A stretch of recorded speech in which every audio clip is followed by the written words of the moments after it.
देश ने अपना स्वामी खो दिया है। हेसेनगार्ड के 17वें ग्रैंड ड्यूक की आत्महत्या का वर्णन अक्सर इतिहास की अधिकांश पुस्तकों में इस तरह किया जाता था। कभी कभी इसे इस तरह भी वर्णित किया जाता था कि मास्टर ने देश छोड़ दिया, लेकिन विवरणों में कोई बड़ा अंतर नहीं था। उनकी मृत्यु पर विद्वानों में मतभेद था। कुछ लोगों का कहना है कि ग्रैंड ड्यूक का पद पाने के लिए अपने भाइयों की बेरहमी से हत्या करने के कारण उन्हें श्राप मिला था, जबकि अन्य लोगों ने इसका खंडन करते हुए कहा कि उनके खिलाफ द्वेष रखने वाले लोगों ने उन्हें जहर देने में सफलता प्राप्त की और इसी तरह की अन्य बातें भी। उनकी मृत्यु के बारे में बहुत सारी अटकलें लगाई गईं, लेकिन उनमें से कोई भी स्पष्ट नहीं थी। लेकिन यह निश्चित था कि उनके पास ग्रेट डची का उत्तराधिकारी बनने के लिए कोई संतान नहीं थी।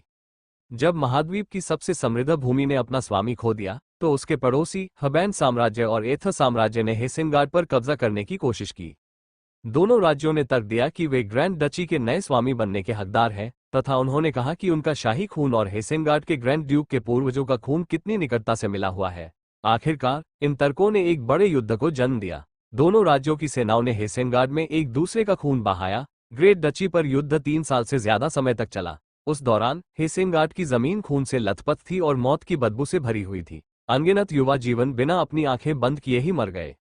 अंत में दोनों राज्यों को एहसास हुआ कि वे अब और नुकसान नहीं सह सकते और उन्होंने समझौता करने की कोशिश की। कई महीनों की बातचीत के बाद दोनों राज्यों ने निम्नलिखित संधि पर हस्ताक्षर किए। हेसेनगार्ड की डची डची के रूप में बनी रहेगी। NOWELL-BE-IN.C ओम। दोनों राज्यों के शाही परिवार के एक सदस्य को सामान्य ग्रैंड ड्यूक के रूप में सेवा करने के लिए भेजा जाएगा, और 2 ग्रैंड ड्यूक्स के बीच पैदा हुआ बच्चा हेसेनगार्ड की ग्रैंड डची का कार्यभार संभालेगा। इस तरह हेसेनगार्ड को 2 स्वामियों की सेवा करनी पड़ी। हिलती हुई गाड़ी में एरना ने अपना मुंह बंद कर लिया। गाड़ी से डची ऑफ हेसेनगार्ड की राजधानी तक पहुंचने में उन्हें पूरा 1 सप्ताह लग गया।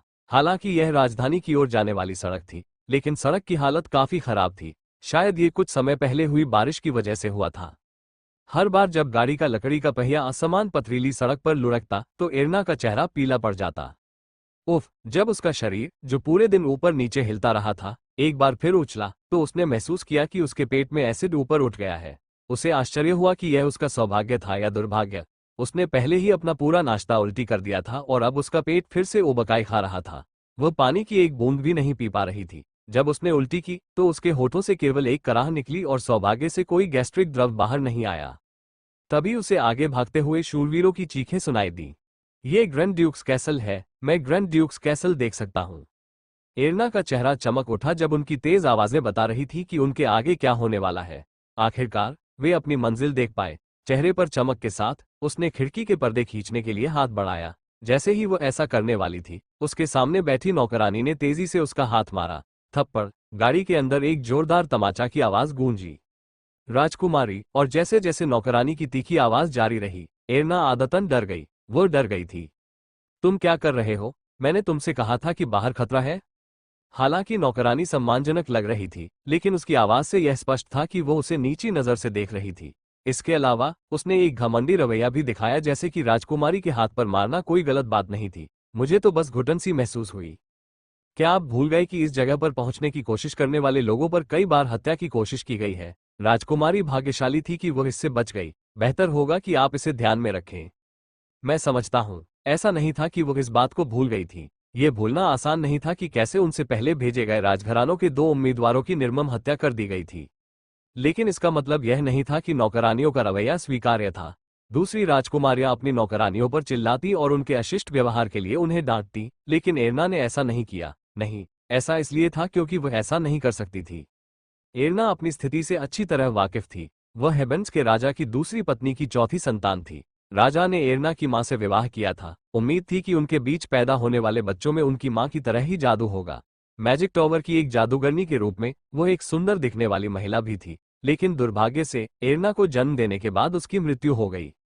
तारांकन, ये वास्तव में एक जादूगरों का संघ होना चाहिए, लेकिन चूंकि कोरियाई काल्पनिक उपन्यासों में जादूगरों को टावरों से जोड़ा जाता है, इसीलिए टावा, जादू टाव शब्द का प्रयोग किया जाता है।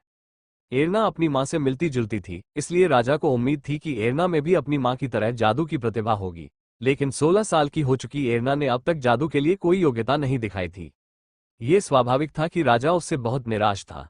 चूंकि हबैन पुरुषों को कई पत्नियां रखने की अनुमति देता था, इसलिए राजा ने एक शक्तिशाली परिवार की खूबसूरत महिला को रानी के रूप में चुना। रानी ने राजा के लिए स्वस्थ बच्चों को जन्म दिया। एरना, जिसकी मां नहीं थी और जिसे शाही गुटों से कोई समर्थन नहीं मिला था, शाही परिवार के भीतर एक सतही अस्तित्व था। यह अच्छा होता अगर टॉवर उसकी देखभाल कर सकता, लेकिन टॉवर ने कहा कि वे अब सांसारिक मामलों पर ध्यान नहीं देते और उनके रिश्ते को खत्म कर दिया। इसलिए एरना को एक राजकुमारी के रूप में न्यूनतम उपचार के साथ रहना पड़ा। दरअसल उसे अपनी स्थिति के बारे में कोई शिकायत नहीं थी। कम से कम शाही महल में उसे भूख लगने या ठंड में सोने की चिंता नहीं करनी पड़ती। उसने सोचा कि वह शांति से रह सकती है, फिर किसी दिन शादी कर लेगी और शाही महल छोड़ देगी। उसने सोचा कि वह ऐसे भोले विचारों के साथ रह सकती है। लेकिन इस दुनिया में सब कुछ वैसा नहीं होता जैसा कोई चाहता है। बचपन में ही उसका उत्पीड़न शुरू हो गया था, जिसकी शुरुआत उसके सौतेले भाई बहनों द्वारा की जाने वाली छोटी छोटी बदमाशी से हुई थी। पहले तो वह लड़ती थी, चिल्लाती थी और मुक्का मारती थी, लेकिन अगर वह लड़ती और अपने गुंडों पर जीत हासिल कर लेती तो दूसरी रानियां रात में एरना के पास आती और अनुशासन के नाम पर उसे बुरी तरह पीटती। हम सभी शाही परिवार के सदस्य थे और हमारे बीच अच्छे संबंध होने चाहिए, लेकिन मुझे यकीन नहीं होता कि आप दूसरों को अपने नाखूनों से खरोंचेंगे और उन्हें लात मारेंगे जैसे कि एक बच्चा सड़कों पर पला बड़ा हो, भले ही आपकी मां ना हो। मुझे यकीन नहीं होता कि आप इतने अनियंत्रित होंगे। इन शब्दों ने एरना पर उसके पिंडली पर पड़े कोड़े से भी अधिक गहरा घाव छोड़ा। यहाँ कोई भी मेरी परवाह नहीं करता। छोटी एरना को जल्दी ही इस कड़वी सच्चाई का एहसास हो गया। फिर भी उसने बार बार विरोध करने की कोशिश की, लेकिन पिटाई और भी ज्यादा तेज होती गई। आखिरकार एरना ने विरोध करना छोड़ दिया। एक बच्चे के लिए ये दर्द बर्दाश्त से बाहर था। क्या तुम आज हमसे नहीं लड़ोगे? हाँ, ये बहुत उबाऊ है। भले ही उसके भाई बहनों ने उसे पैरों से लात मारी, लेकिन एरना शांत रही। उसने सोचा कि इससे उनकी बदमाशी कम हो जाएगी, लेकिन इससे वह और भी बदमाश लगने लगी। तब से एरना एक ऐसी चीज बन गई जिसके साथ मैं हर किसी के साथ जैसा चाहूं वैसा व्यवहार कर सकती हूं। हालांकि एरना, जिसने लड़ने की अपनी सारी इच्छा खो दी थी, बस खुद को संभाले रही। सिर्फ इसलिए कि बच्चे तो बच्चे ही होते हैं, इसका मतलब यह नहीं कि उन्हें गुस्सा और अपमान महसूस नहीं होगा। लेकिन चूंकि वह अपना गुस्सा दूसरों पर नहीं निकाल सकती थी, इसलिए उसने इसे खुद पर ही निकाल दिया। उसके दिल में एक खालीपन था जिसे भरा नहीं जा सकता था, इसलिए छोटी एरना ने उसे भरने की कोशिश की, वह भी सिर्फ उसी तरीके से जो उसे पता था। इसलिए किसी समय से एरना के हाथों में हमेशा खाने के लिए कुछ न कुछ रहता था। वो खाने को लेकर बहुत ज्यादा चूजी नहीं थी। फलों से लेकर मिठाइयों तक एरना दिन भर सब कुछ खाती रहती थी। उसकी देखभाल करने वाली नौकरानियों ने उसे रोकने की कोशिश की, लेकिन जब उन्हें पता चला कि एरना को कुछ खाने को दिया जाए तो वो चुप हो जाती है, तो उन्होंने उसके लिए और भी ज्यादा खाना लाकर दिया। चूंकि वो हमेशा अपने मुंह में खाना रखती थी और बाहर नहीं जाती थी, इसलिए उसका शरीर जल्दी ही मोटा हो गया। जैसे जैसे उसका विकास काल नजदीक आता गया, उसका शरीर तेजी से बढ़ने लगा। उसकी विशेषताएं विकृत हो गई और उसकी त्वचा खुरदरी और चिकनी हो गई। उसके भाई बहन, जो पहले उसे चिढ़ाते थे, अब उसे देखकर नाराज हो जाते थे और उसके साथ एक पूर्ण अजनबी की तरह व्यवहार करने लगे थे। भले ही वह एक राजकुमारी है, क्या कोई ऐसा कुलीन व्यक्ति होगा जो उसके जैसी किसी को चाहेगा? जब वो बड़ी हो जाए तो उसे कॉन्वेंट में भेजना बेहतर होगा। अपने बारे में हो रही कानाफूसी सुनकर एरना को बस यही उम्मीद थी कि वह किसी दिन किसी भी तरह से शाही महल छोड़ सकेगी। इस बीच खबर आई कि हेसेनगार्ड के ग्रैंड ड्यूक की मौत हो गई है और जल्द ही युद्ध शुरू हो जाएगा। कुछ सालों तक शाही परिवार का माहौल बहुत उदास रहा। फिर आखिरकार खबर आई कि संधि पर हस्ताक्षर हो गए हैं। उसने सोचा कि शाही परिवार कुछ समय के लिए शांतिपूर्ण रहेगा, लेकिन ये फिर से अशांत हो गया। ये हेसेनगार्ड की ग्रैंड डची है। यह एक ऐसी स्थिति है जिसकी तुलना आप जैसे बेकार राजघराने से नहीं की जा सकती जो सिंहासन भी नहीं संभाल सकता। प्रथम राजकुमार को छोड़कर, जिसे सिंहासन पर बैठना था, राजपरिवार के सभी सदस्यों में पद के लिए भीषण संघर्ष शुरू हो गया। इसके तुरंत बाद यह निर्णय लिया गया कि दूसरे राजकुमार को हेसेनगार्ड के ग्रैंड डची में भेजा जाएगा, और एरना ने दूर से ही उनके विदाई समारोह को देखा। लेकिन एक हफ्ते बाद दूसरा राजकुमार सीमा पार करने से पहले ही अचानक हुए हमले में मारा गया। यही बात एथा किंगडम से भेजी गई राजकुमारी के साथ भी हुई। दोनों राज्यों ने सोचा कि यह आसपास के राज्यों द्वारा किया गया घात था जो हेसेनगार्ड के सहशासन के खिलाफ थे। उन्होंने फिर से शाही परिवार के एक सदस्य को हेसेनगार्ड वापस जाने के लिए चुना, ये कहते हुए कि वे अपने फैसले से पीछे नहीं हटेंगे।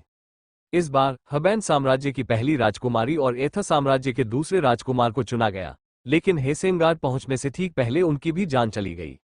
दूसरी हत्या के बाद दोनों राज्यों का गौरव चूर चूर हो गया। भारी सुरक्षा के बावजूद राजपरिवार के सदस्यों की फिर हत्या कर दी गई। क्या आपको लगता है कि हम इस वजह से हेसेनगार्ड को छोड़ देंगे? हालांकि पहली बार के विपरीत इस बार कोई भी शाही परिवार का सदस्य स्वेच्छा से नहीं गया। 2 लोग पहले ही मारे जा चुके हैं। सुरक्षा कितनी भी कड़ी क्यों ना हो, उनके भी मारे जाने की संभावना बहुत अधिक थी। वो स्थान जिसे हर कोई चाहता था, जल्दी ही एक ऐसा स्थान बन गया जिससे हर कोई बचना चाहता था। उनके पास किसी को भेजने के अलावा कोई और विकल्प नहीं था, क्योंकि अगर वे ऐसा नहीं करते तो दूसरा राज्य अकेले ही पूरे डची को निगल जाएगा। कोई भी ठीक है, हमें पहले वहां किसी को भेजने की जरूरत है। मंत्रियों ने फिर से उम्मीदवार चुना, कोई ऐसा व्यक्ति जो राजपरिवार से था, लेकिन अगर वह मारा भी जाता तो भी कोई बात नहीं होती।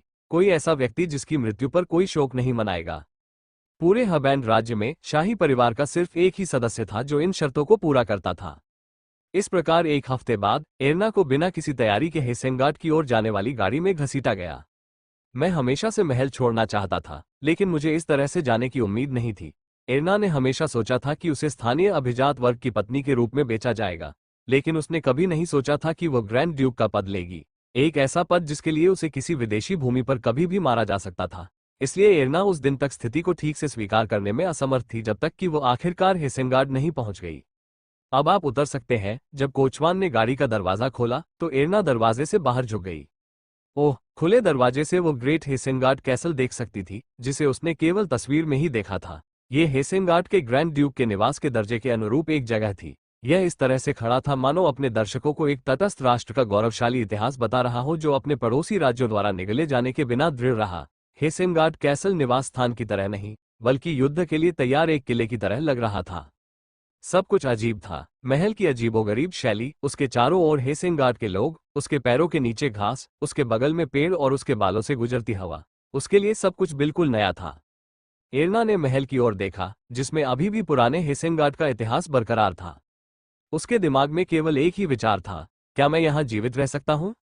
अगले दिन एरना अपनी सीट से उठी और अपरिचित छत को देखने लगी। जब उसने अपना सिर घुमाया तो उसने देखा कि महिलाओं का एक समूह उसके चारों ओर व्यस्तता से घूम रहा था। जब उन्होंने एरना को उठते देखा तो उन्होंने उसके बगल में खड़ी नौकरानियों को आदेश दिया, जल्दी से राजकुमारी को तैयार करो, शादी में अब ज्यादा समय नहीं बचा है, इसलिए जल्दी करो। ठंडी, भावहीन आवाज सुनकर एरना चुपचाप नौकरानियों के पीछे चली गई। हेवन छोड़ने के बाद वे पहली रात लॉर्ड के महल में रुके। एक और हत्या के प्रयास से बचने के लिए एक बड़े कमरे को विभाजित किया गया और सभी नौकरानियां और शूरवीर एरना के साथ रहे। जैसे जैसे रात गहराती गई और समय बीतता गया, नौकरानियां उसके बारे में बात करने लगी, बिना ये जाने कि एरना सोई नहीं थी। सच कहूं तो मैं थोड़ा शर्मिंदा हूं। अन्य राजकुमारियों के विपरीत उसके पास न तो आत्मविश्वास भरा व्यवहार है और न ही सुंदर रूप। राजकुमारी एरना हबैंड का प्रतिनिधित्व करने के लिए उपयुक्त नहीं है। इसमें कोई मदद नहीं की जा सकती। राजपरिवार के 2 सदस्य जिन्हें पहले यहां भेजा गया था मारे गए, तो कौन जाना चाहेगा? उनके पास इस राजकुमारी के साथ जाने के अलावा कोई और विकल्प नहीं था, लेकिन मुझे लगता है कि वे किसी बेहतर व्यक्ति को चुन सकते थे। ये कुछ इस तरह है, हम इस बारे में कुछ नहीं कर सकते। अब मुझे इस बात की चिंता है कि शादी की पोशाक उस पर फिट होगी या नहीं। वो बहुत मोटी है, अगर फिट भी होगी तो भी यह अच्छी नहीं लगेगी। ओह, कितनी शर्म की बात है। तभी कमरे में धीमी हंसी की लहर दौड़ गई। इसका मतलब था कि सभी लोग उस राय से सहमत थे। एरना, जो सोने का नाटक कर रही थी, ने अपना शरीर घुमाया। नौकरानियां, जिन्हें लगा कि एरना उठ रही है, थोड़ी देर के लिए चुप हो गई, लेकिन एरना को स्थिर देखकर उन्होंने सोचा कि वो अभी भी सो रही है और अपनी बातचीत जारी रखी।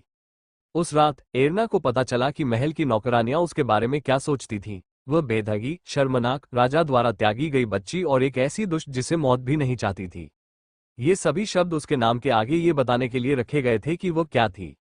जब एरना नहा धोकर वापस आए तो उसकी पोशाक कमरे में पहनने के लिए तैयार थी। ये डचेस ऑफ हेसेंगार्ड की पारंपरिक शादी की पोशाक थी। यह एक बहुत ही सुंदर पोशाक थी। शुद्ध सफेद पोशाक में नाजुक लेस की खूबसूरत परतें थीं और लेस के अंत में उसमें लगे हुए महीन चमकदार मोती मंत्रमुग्ध कर रहे थे। राजकुमारी, इस तरफ आओ। महिलाओं ने एरना को संभाला और नौकरानियों के साथ मिलकर उसे शादी के कपड़े पहनाए। कुछ क्षण बाद एक महिला ने आह भरी और बड़बड़ाए, ये बहुत छोटा लग रहा है। फिर एक और महिला ने हंसते हुए अपना सिर हिलाया। एरना समझ गई कि वह क्या कहना चाहती थी, भले ही उसने जोर से नहीं कहा। ऐसा नहीं था कि कपड़े छोटे थे, बल्कि एरना के कपड़े बहुत बड़े थे। शर्म और शर्मिंदगी के कारण एरना अपना सिर नहीं उठा सकी। थोड़ी देर बाद नौकरानियों ने घोषणा की कि तैयारियां पूरी हो गई हैं और एरना को शीशे में देखने को कहा। एरना ने सावधानी से अपना सिर उठाया और फिर से सिर झुकाने के अलावा कोई विकल्प नहीं बचा। ये भयानक है। दर्पण में उसकी शक्ल एक जोकर जैसी लग रही थी। वो खूबसूरत कपड़ों और गहनों में लिपटी हुई हैम के टुकड़े की तरह लग रही थी। अगर उसका रंग रूप अच्छा होता तो वो थोड़ी प्यारी लग सकती थी। हालांकि चूंकि यह सीमा पार उसकी पहली लंबी गाड़ी यात्रा थी, इसलिए एरना ठीक से पानी की एक बूंद भी नहीं पी सकती थी। नतीजतन उसकी आंखों के नीचे काले घेरे दिखाई देने लगे और उसकी त्वचा खुरदरी हो गई। और इससे भी बदतर उसकी त्वचा जगह जगह कील मुहासों से भरी हुई थी। उसकी शक्ल देखकर उसे रोना आ गया। उसे हबैन के महल में देखी गई खूबसूरत बहनें याद आ गई। ये वस्त्र बहुत अच्छे लगते अगर वे उसे पहनने के बजाय उसे पहनती। वे नौकरानियों के सूक्ष्म ठंडे व्यवहार को भी नजरअंदाज नहीं करती। जब तैयारियां पूरी हो गईं, तो एरना को फिर से कोने में अकेला छोड़ दिया गया। दरअसल कमरे में कई नौकरानियां और शूरवीर भी थे, इसलिए यह नहीं कहा जा सकता था कि उसे पूरी तरह से अकेला छोड़ दिया गया था। हालांकि एरना को ऐसा महसूस हुआ कि वह यहाँ हेबेन्स रॉयल्टी के नाम से एक वस्तु बन गई थी। एरना ने अपने आंसू रोक लिए, हालांकि वो बहुत उदास थी। मैं यहाँ हेसेनगार्ड का ग्रैंड ड्यूक बनने आया हूँ। एरना के लिए यही आखिरी गर्व था, यही उसका खुद का एकमात्र उपयोग भी था। मैंने आपसे कहा था कि आपको हेसेनगार्ड के ग्रैंड ड्यूक के रूप में मान्यता दिए जाने के लिए विवाह समारोह पूरा होना आवश्यक है। यदि वो ग्रैंड ड्यूक भी बन गई तो भी वो तुरंत शासन नहीं कर पाएंगी। आखिरकार वो तो हबैन साम्राज्य से भेजी गई एक बेजुका मात्र थी और मार्क्विस कैनवन जो उसके साथ आया था, वही वास्तव में हबैन साम्राज्य का प्रतिनिधित्व करेगा और उसकी ओर से हेसेनगार्ड पर प्रभाव डालेगा। एथर का साम्राज्य स्थिर नहीं रहेगा। एरना हेसेनगार्ड के 2 ग्रैंड ड्यूक में से एक होगी। उसके साथ एथर साम्राज्य के अन्य शाही परिवार के सदस्य हेसेनगार्ड पर शासन करेंगे।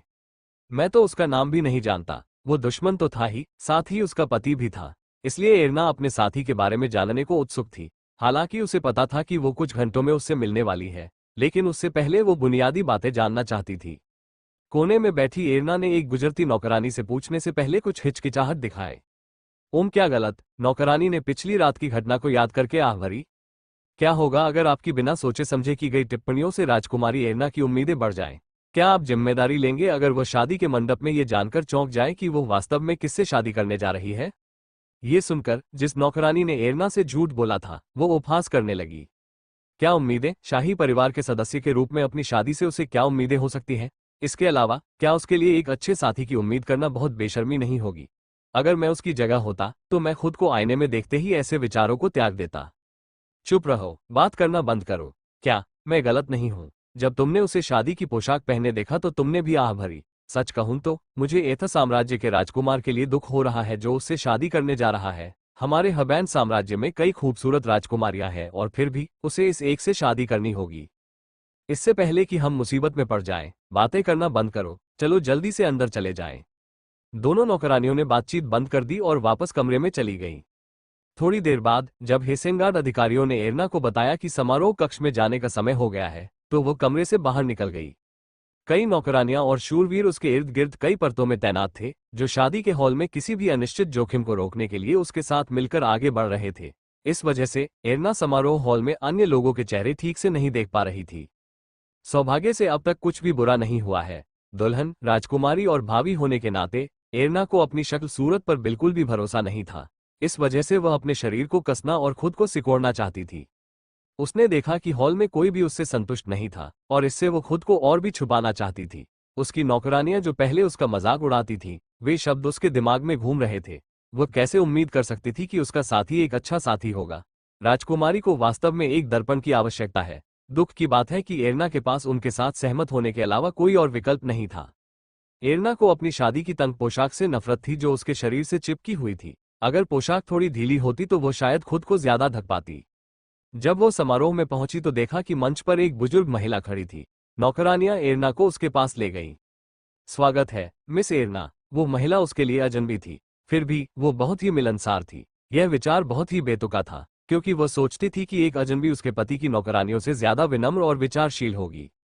मैं कल विभिन्न सुरक्षा मुद्दों के कारण आपका अभिवादन नहीं कर सका। मैं वैनेसा हूँ। हेसेनगार्ड काउंसिल की उसके परिचय से एरना को थोड़ा झटका लगा। वह हेसेनगार्ड के लोगों में से एक थी। क्या उसे मेरे प्रति शत्रुतापूर्ण व्यवहार नहीं करना चाहिए? ऐसा कहा जाता है कि हबैंड के शाही परिवार का रक्त हेसेनगार्ड के ग्रैंड ड्यूक्स के साथ साझा था, लेकिन उन्हें तत्काल रक्तरेखा नहीं माना जाता था। हेसेनगार्ड के लोगों के लिए हबैंड का साम्राज्य एक विजेता से ज्यादा कुछ नहीं होगा। हबैंड को स्वीकार करना केवल इसलिए था क्योंकि डची को विरासत में लेने के लिए उत्तराधिकारियों की कमी थी और अंततः हेसेनगार्ड की भूमि पर लंबे समय से चल रहे युद्ध को समाप्त करना था। लेकिन क्यों हेसेनगार्ड की परिषद के पास ग्रैंड ड्यूक जितनी ही शक्ति थी? उसने सुना था कि भले ही अंतिम निर्णय ग्रैंड ड्यूक द्वारा लिया जाता हो, लेकिन वास्तविक कार्य परिषद ही करती थी। इसलिए इस समय ग्रैंड ड्यूक की अनुपस्थिति में परिषद का अध्यक्ष यहाँ सबसे शक्तिशाली व्यक्ति था। ऐसा व्यक्ति एक तथाकथित विजेता का इतने अच्छे ढंग से स्वागत क्यों कर रहा था? पीछे से एक तेज आवाज आई जिससे वो चौंक गई। एथ किंगडम के राजकुमार कलियोन यहाँ है। आवाज सुनकर एरना ने पीछे मुड़कर देखा और फिर उसकी नजर उस लड़के पर पड़ी जो शूरवीरों से घिरा हुआ था। उसकी आंखें आश्चर्य से फैल गईं। एक नजर में एरना को लगा कि एथ किंगडम के शूरवीर एक लाश ले जा रहे हैं। वो अकेली नहीं थी जिसके मन में ऐसा विचार आया था। हबैंड के शूरवीर और दासियां जो पास में खड़े थे, वे आहें भरने से खुद को रोक नहीं पाए। एथ किंगडम के शूरवीरों ने अपनी आंखें इस तरह से फेर ली मानो वे उस व्यक्ति से शर्मिंदा हों जिसे वे लेकर आए थे। एरना की नजर उस लड़के पर टिकी थी जो दो शूरवीरों की मदद से आया था। उसका चेहरा बीमार और रंग सांवला था। खोखली आंखों, पतले गालों और हड्डियों वाली कलाई के साथ वह भूख से मौत के कगार पर खड़े एक आदमी जैसा लग रहा था। अपने बीमार शरीर के कारण लड़के के लिए खुद को संभालना मुश्किल था। वो शूरवीरों की मदद से लंगड़ाता हुआ पोडियम की ओर बढ़ा। यद्यपि उसका रूप नौकरानी द्वारा बताए गए रूप से पूरी तरह से अलग था, फिर भी एरना उसकी चमकती आंखों के कारण उससे अपनी नजरें नहीं हटा सकी। अपने कमजोर शरीर के विपरीत उसकी गहरी नीली आंखें बहुत तेज थीं। उसकी आंखें समारोह हॉल के चारों ओर ऐसे देख रही थीं जैसे कोई जानवर किसी नए क्षेत्र की खोज कर रहा हो। जल्द ही उनकी नजरें एरना से मिली, जो उसे आश्चर्य से देख रहा था। एक पल के लिए दोनों की आंखें आपस में टकरा गईं। इस बीच शूरवीरों ने लड़के को एरना के पास खड़ा कर दिया। ये कलियोन है? एरना आश्चर्य से उसकी ओर देखती रही। हम एक ही उम्र के हैं, लेकिन कलन अविश्वसनीय रूप से छोटा था। भले ही वे समान उम्र के थे, जब वे एक दूसरे के बगल में खड़े हुए तो उनके शरीर में अंतर उल्लेखनीय रूप से अधिक स्पष्ट हो गया।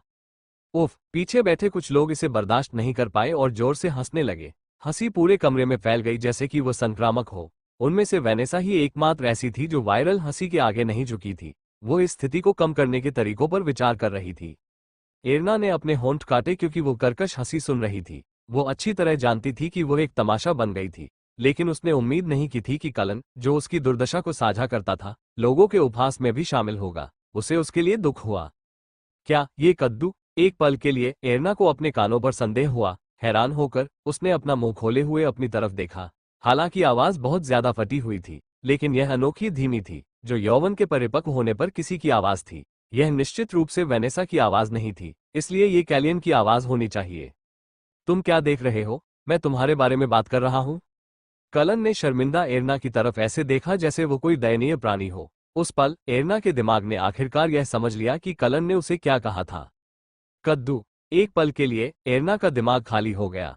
बेशक वो जानती थी कि उसका क्या मतलब था, लेकिन क्या इसका मतलब यह था कि जैसे ही उसने उसे देखा, कद्दू ही वो शब्द था जो उसके दिमाग में आया था? कलन के शब्दों ने उसे बहुत चोट पहुंचाई, जिससे वो रोना चाहती थी। सच कहूं तो एरना अपने दिल में सब कुछ दबा रही थी। अपनी मां की मृत्यु, अनुचित व्यवहार, तिरस्कार, दूसरे देश में छोड़ दिए जाने का डर, क्योंकि वह एक शाही परिवार की सदस्य थी जिसकी मृत्यु की किसी को परवाह नहीं थी। उसने ये सब चुपचाप सहन किया था। एरना अब तक इसलिए शांत रह पाई थी क्योंकि वो अभी भी हबैंड की राजकुमारी थी और अब वो हेसेंगार्ड की ग्रैंड ड्यूक बनने जा रही थी। यह एक बड़ी जिम्मेदारी थी जो उसने पहले कभी नहीं चाही थी। लेकिन जैसे ही उसने एक लड़के को, जिससे वो पहली बार मिली थी, उसके बारे में अभद्र बातें कहते सुना, उसके धैर्य की दीवार ढह गई। मुझे पता है कि मैं अच्छी हालत में नहीं हूं, लेकिन क्या कलन के साथ भी ऐसा ही नहीं है? अगर मैं गोल कद्दू की तरह हूं, तो कलन भी गोल है। गुलदस्ता पकड़े हुए हाथ कांपने लगा। इसी बीच केलियन ने अपना सिर घुमाया और वेनेसा से आग्रह किया। क्या कर रहे हो? जल्दी से इस निरर्थक समारोह को खत्म करो। एक तरह से कलन उस तरफ मुड़ा जहां से आवाज आई थी। एरना, जो पहले उसे मुंह खोले हुए देख रही थी, अब उसे तीखी नजर से घूर रही थी। उन आंखों को देखकर कलन और वेनेसा, जो विवाह कराने वाली थी, दोनों के पास बोलने के लिए शब्द नहीं थे। फिर एरना ने इतनी ऊंची आवाज में बात की कि सभी सुन सके। सूखे केचुए की तरह। क्या? जब कलन ने सुना कि एरना ने उसे क्या कहा तो उसके होश उड़ गए, लेकिन उसके शब्द यहीं खत्म नहीं हुए। क्यों? क्या तुमने ठीक से नहीं सुना? मैंने कहा था कि तुम सूखे केचुए जैसे दिखते हो। आप? कलन ने मुड़कर उसे देखा, लेकिन एरना उससे बिल्कुल भी नहीं डरी। इस बीच बेकाबू हंसी का शोर थम गया। समारोह कक्ष में प्रवेश करने के समय से ही एरना को सिर झुकाए हुए देखकर सभी को लगा कि वो बहुत कमजोर है। जब उन्होंने उसका मजाक उड़ाया तो उसने कुछ नहीं कहा और अपने बारे में सभी गंदी और निर्दयी बातें सहन की। इसी तरह जब कलन ने उसके शरीर पर कोई भद्दी टिप्पणी की तो उन्होंने भी यही उम्मीद की। उन्हें लगा कि वो चुपचाप सब कुछ सह लेगी। एरना ने अपने दांतों को काट लिया, ये देखकर कि उनके विचार उनकी आंखों में स्पष्ट रूप से प्रतिबिंबित हो रहे थे। समारोह कक्ष में माहौल तनावपूर्ण हो गया और तेजी से ठंडा पड़ने लगा। हमारे राजकुमार से बदतमीजी से बात करने की तुम्हारी हिम्मत कैसे हुई? जब कलियोन की मदद करने वाले शूरवीर ने अपनी आवाज उठाई तो एरना के साथ आए हबैंड के एक शूरवीर ने जवाब दिया। क्या ये तुम्हारा राजकुमार नहीं था जिसने अभद्र बातचीत शुरू की थी? जो लोग साथ में हंस रहे थे अब अपने देश के अपमान के बारे में सोचकर गुस्सा करने लगे। शूरवीरों की आवाजें तेज हो गईं, उनके हाथ तलवारों की मूठों को थामने लगे। शोरगुल के बीच फंसी महिलाओं के चेहरे डर से पीले पड़ गए। उन्हें एहसास हुआ कि वे किसी पर हंसने की स्थिति में नहीं है। तभी उन्हें अपने किए पर पछतावा हुआ, लेकिन बात पहले ही बिगड़ चुकी थी। यह एक पवित्र स्थान है, कृपया शांत रहें। यह वेनेसा ही थी जो तनाव को दूर करने में कामयाब रही। उसने हल्के से अपना हाथ उठाया, मानो सबको चेतावनी दे रही हो कि वो अब और कोई विवाद बर्दाश्त नहीं करेगी। उसके शब्दों पर दोनों पक्षों के शूरवीरों ने अपनी तलवारों से हाथ हटा लिए और अपनी पीठ सीधी कर ली। वेनेसा फिर एरना और कलियोन की ओर मुड़ी और बोली, अब क्या मैं समारोह शुरू कर सकता हूँ? इस वजह से मार्क्विस पूरे विवाह समारोह के दौरान बेहद नाराज रहे। मैं उसे सुरक्षित यहाँ ले आया, लेकिन आभारी होने के बजाय वो अब अहंकारी व्यवहार कर रही है। अब जब वो ग्रैंड ड्यूक बन गई है तो क्या उसे लगता है कि वो जैसा चाहे वैसा व्यवहार कर सकती है? उसने सोचा था कि छोटी राजकुमारी हमेशा चुप रहेगी, लेकिन यहाँ वो पहले से ही उसका विरोध करने की कोशिश कर रही थी। इससे उसे बहुत शर्मिंदगी महसूस हुई। उसने सोचा था कि जब वह एरना की ओर से हेसेंगार्ड पर शासन करेगा तो वह बस एक गुड़िया की तरह चुपचाप बैठी रहेगी और जो कुछ भी वह कहेगा उसका पालन करेगी। इसलिए मार्क्विस कैनावन ने शादी समारोह से लौटते समय एक नौकरानी को बुलाया। ऐसा लगता है कि ग्रैंड ड्यूक ने हमारे यहाँ कम समय के दौरान कुछ खराब पी लिया है। मुझे समझ में नहीं आता कि एक व्यक्ति जो हबन किंगडम में बहुत अच्छा व्यवहार करता था और सबकी बात सुनता था, अचानक शादी में ऐसा व्यवहार क्यों करने लगा। नौकरानी बहुत ही तेज तर्रार थी। भले ही मार्क्विस कैनावन ने यह बात घुमा फिराकर कही थी, लेकिन वह तुरंत समझ गई कि वह क्या चाहता है। मार्क्विस परोक्ष रूप से एरना की हिम्मत तोड़ने की बात कर रहा था। इसके बारे में ज्यादा चिंता मत करो मेरे प्रभु। आज शादी की रात का अनुभव करने के बाद ग्रैंड ड्यूक अच्छी तरह से समझ जाएगा कि वो क्या जिम्मेदारियां उठाती है। ठीक है, क्या कोई बेहतर तरीका है? फिर नौकरानी ने इधर उधर देखा और उसके कान में फुसफुसाया, और अब वही हो रहा था। मार्क्विस कैनवन ने अंदर से आती आवाज सुनी। एरना की आवाज, जो शुरू में नहीं और चले जाओ चिल्ला रही थी, धीरे धीरे धीमी होती गई और जल्द ही धीमी सिसकारियां और रोने में बदल गई। मार्क्विस कैनवन ने संतुष्ट भाव से सिर हिलाया। ये तो बस शुरुआत थी। कल सुबह तक एरना को अपमानित होना जारी रहेगा। इससे कोई फर्क नहीं पड़ता कि वो ग्रैंड ड्यूक थी या नहीं। आखिरकार वो सिर्फ एक अपरिपक्व बच्ची थी जो ये भी नहीं जानती थी कि सत्ता को सही तरीके से कैसे संभाला जाए। कैनावन को संतुष्ट देखकर नौकरानी ने उसे धीमी आवाज में बताया, वो अपनी कुशलता दिखाना चाहती थी। मैंने जानबूझकर कुछ पूरी तरह से पारदर्शी कपड़े तैयार किए हैं। मिस एरना 16 साल की है। वो अपने आसपास के लोगों की निगाहों के प्रति संवेदनशील होने के लिए पर्याप्त बड़ी है, लेकिन अब जब उसे उन कपड़ों को पहनकर सबके सामने चलना है और फिर उसी अवस्था में दूसरे ग्रैंड ड्यूक के साथ रात बितानी है, यह उसके कमजोर दिमाग पर बहुत दबाव डालने वाला है।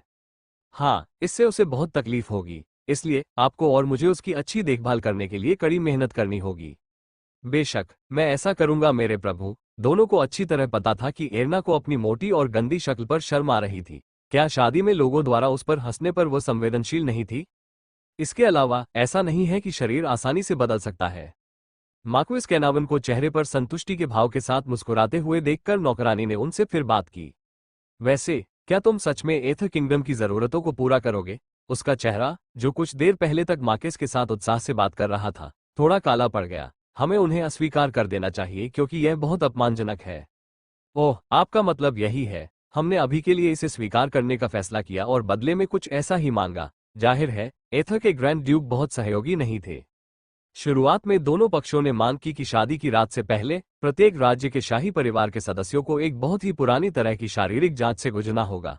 दोनों पक्ष अच्छी तरह से जानते थे कि इससे युवा राजघरानों पर बहुत दबाव पड़ सकता है, लेकिन फिर भी उन्होंने एक दूसरे का अपमान करने के लिए यह मांग उठाई। हालांकि ये बहुत ज्यादा लग रहा था और इससे पहले कि कोई कुछ समझ पाता, मामला शांत हो गया। अंततः ऐसा न करने का फैसला किया गया। लेकिन एथर आगे आए और इस मुद्दे को पुनः उठाया। मार्क्विस कैनावन को एहसास हुआ कि एथर्स की स्थिति भी उनकी स्थिति से अलग नहीं थी। वास्तव में उसकी आंखों में जो भाव था वो कोई मजाक नहीं था। भले ही कलन एक मुक्त लाश की तरह दिख रहा था, लेकिन जब वो सबको घूर रहा था तो उसकी आंखें भयंकर थीं। ऐसा लग रहा था जैसे वो कह रहा हो कि अगर उसका शरीर स्वस्थ होता तो वो सब कुछ गिरा देता और शादी से भाग जाता। तभी उसे अंदर से एरनास की चीखें सुनाई दी। मार्क्विस कैनावन ने संतोषपूर्वक मुस्कुराते हुए नौकरानी से कहा, मुझे आशा है कि आज शादी की रात अच्छी तरह समाप्त होगी। तारानकन तारानकन धब दरवाजा बंद होने की आवाज सुनकर एरना को होश आया। साथ ही उसे याद आया कि उसके साथ क्या हुआ था और उसे एहसास हुआ कि अब वो किस स्थिति में है। यहाँ आने से पहले एरना को एथर किंगडम की नौकरानियों से मिलना था। उन्होंने एरना को एक छोटे से बिस्तर पर जाने के लिए कहा, ये कहते हुए कि वे जांच करने जा रहे हैं कि उसे वारिस पैदा करने में कोई समस्या तो नहीं है। फिर उन्होंने अचानक उसके पैरों को पकड़कर उन्हें जबरन फैलाने की कोशिश की। एरना ने अप्रत्याशित स्थिति का सामना करते हुए चीखी और विद्रोह किया, लेकिन उन्होंने फिर भी ठंडी आंखों से उसके शरीर की जबरदस्ती जांच की, उसे आज्ञाकारी रूप से ग्रैंड ड्यूक के रूप में अपना कर्तव्य स्वीकार करने के लिए कहा। उसके पैरों के बीच की खाई में एक ठंडी चांदी की छड़ डाल दी गई। एरना के मुंह से फिर चीख निकली। यह उसके जीवन में पहली बार था जब उसे इस तरह के अपमान और दुख का सामना करना पड़ा था। यह उस भावना की तुलना में कुछ भी नहीं था जो उसने हबैंड में अन्य रानियों द्वारा कोड़े खाए जाने पर अपना सिर झुकाते हुए महसूस की थी। एरना ने कांपते हुए कमरे में इधर उधर देखा। जब वो संघर्ष कर रही थी तो उसके पतले कपड़े आगे पीछे खिसक रहे थे। नतीजतन वे मुड़े हुए और फटे हुए हो गए। मैं इस तरह देखते हुए हॉल में चला गया। उसे रास्ते में नौकरानियों और शूरवीरों की निगाहें याद आईं। वो उनके सामने इसी तरह चली थी। उसके हाथ कांप रहे थे और उसका दिमाग खाली हो गया था। वो लड़खड़ाती हुई कमरे में कुछ ऐसा ढूंढने की कोशिश कर रही थी जिससे वो खुद को ढक सके। फिर उसे बीच में बिस्तर दिखाई दिया। सौभाग्य से वहां एक पतला कंबल था। एरना पागलों की तरह उसकी ओर दौड़ी, उसे अपने शरीर पर लपेटा और कमरे के कोने में बैठ गई। माँ एरना ने अपनी माँ को बुलाया, जिसका चेहरा उसने कभी नहीं देखा था। ये जगह बहुत डरावनी थी। एरना मदद के लिए सिर्फ अपनी माँ को ही बुला सकती थी, जो पहले ही मर चुकी थी। वो जानती थी कि कोई और उसका पक्ष नहीं लेगा। माँ, इस डर से कि कोई उसे इस तरह देख लेगा, उसने अपने शरीर के चारों ओर कंबल को कसकर लपेटने की कोशिश की। चीख! तभी उसने दरवाजा खुलने की आवाज सुनी। दरवाजा खुलने की आवाज सुनकर एरना ने आश्चर्य से ऊपर देखा। तभी उसे एहसास हुआ कि जहां से वह अंदर आई थी, उसके सामने वाली दीवार पर एक दरवाजा था। उन्होंने कहा कि यह ग्रैंड ड्यूकल दंपति का शयन कक्ष था। ग्रैंड ड्यूक के महल के केंद्र में स्थित इसे महल का सबसे शानदार कमरा कहा जाता था। दंपति को यहाँ एक साथ सोना था। इस बड़े कमरे में बाईं और दाईं ओर दो और कमरे थे, जिनका इस्तेमाल ड्यूकल दंपति को अपने व्यक्तिगत उद्देश्यों के लिए करना था। एरना को बाईं ओर का कमरा सौंपा गया था, और अगर यह उसके कमरे के दूसरी तरफ का दरवाजा था, तो इसका मतलब था। जैसे ही उसने किसी व्यक्ति को कमरे में प्रवेश करते देखा, एरना लगभग चीख पड़ी। जैसा कि उसने उम्मीद की थी, कलन ही अंदर आया था। इसमें कोई आश्चर्य की बात नहीं थी कि वह यहाँ होगा। आखिरकार ये ग्रैंड ड्यूकल जोड़े का बेडरूम था और उसने आज उससे शादी की थी। लेकिन एरना को वास्तव में आश्चर्य इस बात से नहीं हुआ कि वो अंदर आया था, बल्कि उसके रूप रंग से हुआ था। भले ही उसने पारदर्शी पोशाक पहनी हुई थी, कम से कम उसने कुछ तो पहना हुआ था। लेकिन दूसरी ओर कलन ने कुछ भी नहीं पहना हुआ था। कमरे में प्रवेश करते ही उसका शरीर लड़खड़ा गया, मानो उसे अंदर धकेल दिया गया हो। हालांकि कलन गिरा नहीं और तुरंत खड़ा हो गया। फिर वह मुड़ा और बंद दरवाजे पर चिल्लाया, आज जो कुछ हुआ मैं उसे अपने दिमाग में रखूंगा, और आप में से हर एक व्यक्ति जो उस कमरे में था। कलन की आवाज इतनी तेज और उग्र थी कि एरना को आश्चर्य हुआ कि उसके दुबले पतले शरीर में इतनी शक्ति कहां से आ रही है। एरना बिस्तर के पास छिप गई और अपनी सांस रोककर बैठ गई। वो उस स्थिति को नहीं देखना चाहती थी जिसमें वो अब था, लेकिन उसे यकीन नहीं हो रहा था कि वह इस अवस्था में उसके साथ एक ही कमरे में थी। इस समय उसके नग्न शरीर के सामने एरना को समझ में आ गया कि उन लोगों का उद्देश्य उसे और कलन को इस कमरे में धकेलना था। यह एक वारिस पैदा करने के लिए है। नवंबर LBJNN आने से पहले नौकरानियों ने उसे बच्चा बनाने के तरीके के बारे में संक्षिप्त जानकारी दी थी।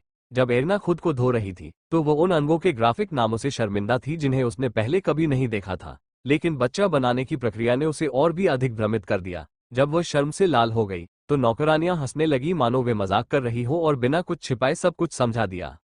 इसलिए एरना ने सोचा कि सेक्स नामक क्रिया बहुत ही घिनौनी है। कोई उन हिस्सों को एक साथ कैसे रख सकता है? मुझे उसके साथ ऐसा करना चाहिए। उसे ऐसा लग रहा था जैसे उसके शरीर पर लिपटे कंबल से उसका गला घोटा जा रहा है। बिल्कुल नहीं, ऐसा कभी नहीं होने वाला था। किसी को इस तरह देखना पहले से ही भयानक था, लेकिन उसने सोचा कि वो कलन के सामने अपनी पोशाक उतारने के बजाय मरना पसंद करेगी। जब एरना कांप उठी और सिकुड़ गई तो कलियोन ने, जिसने उसकी उपस्थिति महसूस की, अपना सिर घुमाया। धत तेरी की! जब उसने एरना को देखा तो वो चीख पड़ा और अपने आप को छिपाने की बहुत कोशिश की। यह पागलपन है, तुम यहाँ क्यों हो? जैसे ही उसने एरना पर चिल्लाकर पूछा कि वो यहाँ क्यों आए हैं, उसने तुरंत अपना मुंह बंद कर लिया। अगर सोचा जाए तो अगर एरना के अलावा कोई और होता तो यह और भी अजीब होता। कलन बिस्तर के दूसरी तरफ गया और नीचे गिर गया। उसने बिस्तर पर पड़ी चादर को खींच लिया जहां से एरना ने कंबल उठाया था। हालांकि उसकी पतली भुजाएं गद्दे के नीचे दबी चादरों को हटाने के लिए पर्याप्त मजबूत नहीं थीं। कई प्रयासों के बाद उसने एक व्यंग्यात्मक मुस्कान दी और अंततः हार मान ली। उसकी तुलना में एरना पागलपन की कगार पर थी। वो अभी भी इस बात से घबराई हुई थी कि उसके यहाँ आने से पहले क्या हुआ था, और अब जब वह एक कमरे में एक नग्न आदमी के साथ थी तो वह इतनी हैरान थी कि उसने अनजाने में रोना बंद कर दिया। इसके बजाय उसका सारा ध्यान कलन पर केंद्रित था। भले ही वो थोड़ा सा भी हिलता, एरना चौंक जाती और डर के मारे उछल पड़ती। ये सोचकर कि वो इस तरह स्थिर नहीं रह सकती, एरना ने बिस्तर के पार हाथ बढ़ाया और चादर खींच ली जिसे कलन उतार नहीं सकता था। फिर उसने चादर कलन पर फेंक दी, जो उसे देख रहा था जैसे पूछ रहा हो कि वह क्या कर रही है। इसे ढक दो, मैं इसे नहीं देखना चाहता। जब एरना चिल्लाई तो कलियोन ने कर्कश आवाज निकाली और उसने चादर को अपने शरीर के चारों ओर लपेट लिया। यह एक अजीब दृश्य था। दो बच्चे, जो एक खूबसूरत कमरे में नग्न अवस्था में फेंके गए थे, कंबल और चादरों से लिपटे हुए एक दूसरे को घूर रहे थे। जब कलियोन ने, जिसने खुद को चादर में लपेटा हुआ था, अपना शरीर हिलाया तो एरना चिल्लाए, मेरे पास मत आना। अगर अगर तुमने मेरे पास 1 इंच भी आने की हिम्मत की तो मैं तुम्हें मार डालूंगा। हाँ, ये बात तुम्हें ही ध्यान में रखनी चाहिए। इस तरफ आने की हिम्मत मत करना। कलन ने इस भयानक गलतफहमी को खारिज कर दिया। फिर उसने एरना की तरफ देखा। उसे पागलों की तरह कांपते और हिलते हुए देखकर उसने अपनी जीभ चटकाई और कहा, बेहतर होगा कि तुम मरो नहीं। ये कुछ ऐसा था जो उसने अचानक से कह दिया था। एरना को कुछ कहते देख उसने स्पष्ट किया ताकि वो गलतफहमी में न रहे कि उसे उसकी परवाह है, क्योंकि अगर तुम मर गए तो तुमसे भी ज्यादा बुरा कुछ यहां आएगा। ये कहते हुए एरना अपनी स्थिति भूलकर उस पर चिल्ला पड़ी, यही तो मुझे कहना चाहिए। जिस व्यक्ति के किसी भी क्षण मरने की संभावना सबसे अधिक है, वह आप ही है। हालांकि उसे ऐसा कुछ करने से नफरत थी, लेकिन वह ऐसा करने से खुद को नहीं रोक पाए। उसने पहले भी उसकी मदद की थी, इसलिए उसे यकीन नहीं हुआ कि उसने अभी क्या सुना है। मैं सचमुच उससे नफरत करता हूं। उसने ये कहने के लिए अपनी सारी ऊर्जा लगा दी। वो कलन से इतनी नाराज थी कि वो कुछ समय के लिए उनकी स्थिति के बारे में भूल गई। कलन ने अपना सिर झुकाया, बिस्तर पर पीछे की ओर झुक गया जैसे कि वह अब उसे देखना नहीं चाहता था। अब और न तो बोलना चाहती थी और न ही हिलना चाहती थी। एरना बिस्तर पर अपनी पीठ टिकाकर बैठ गई। उसने अपने घुटनों को अपनी छाती पर लाया और फिर अपना चेहरा छिपा लिया। ये भयानक है। जब वो हबैंड में रह रही थी तो उसने बिना किसी उम्मीद के जीवन जिया। वो बस एक अस्पष्ट उम्मीद के साथ जी रही थी कि एक दिन शाही महल से बाहर निकलने के बाद वो थोड़ी खुश होगी। वह आखिरकार महल से बाहर आ गई, लेकिन बाहर की दुनिया उसकी सोच से कहीं ज्यादा भयानक निकली। एरना ने कमरे के चारों ओर देखा। यह एक बहुत ही शानदार और सुंदर कमरा था, क्योंकि यह ग्रैंड ड्यूकल पैलेस के ठीक बीच में स्थित था। क्या वे वास्तव में चाहते थे कि वे दोनों एक साथ रात बिताएं? कमरे में चिमनी गर्म जल रही थी और दीवार पर जड़ी बूटियों की खुशबू अच्छी आ रही थी, इसलिए एरना और भी अधिक भयभीत हो गई। उसने कंबल को कसकर पकड़ लिया और उसकी उंगलियां सफेद हो गईं। जैसे जैसे रात गहराती गई, एरना ने बार बार कसम खाई कि वो आज की बदनामी को कभी नहीं भूलेगी।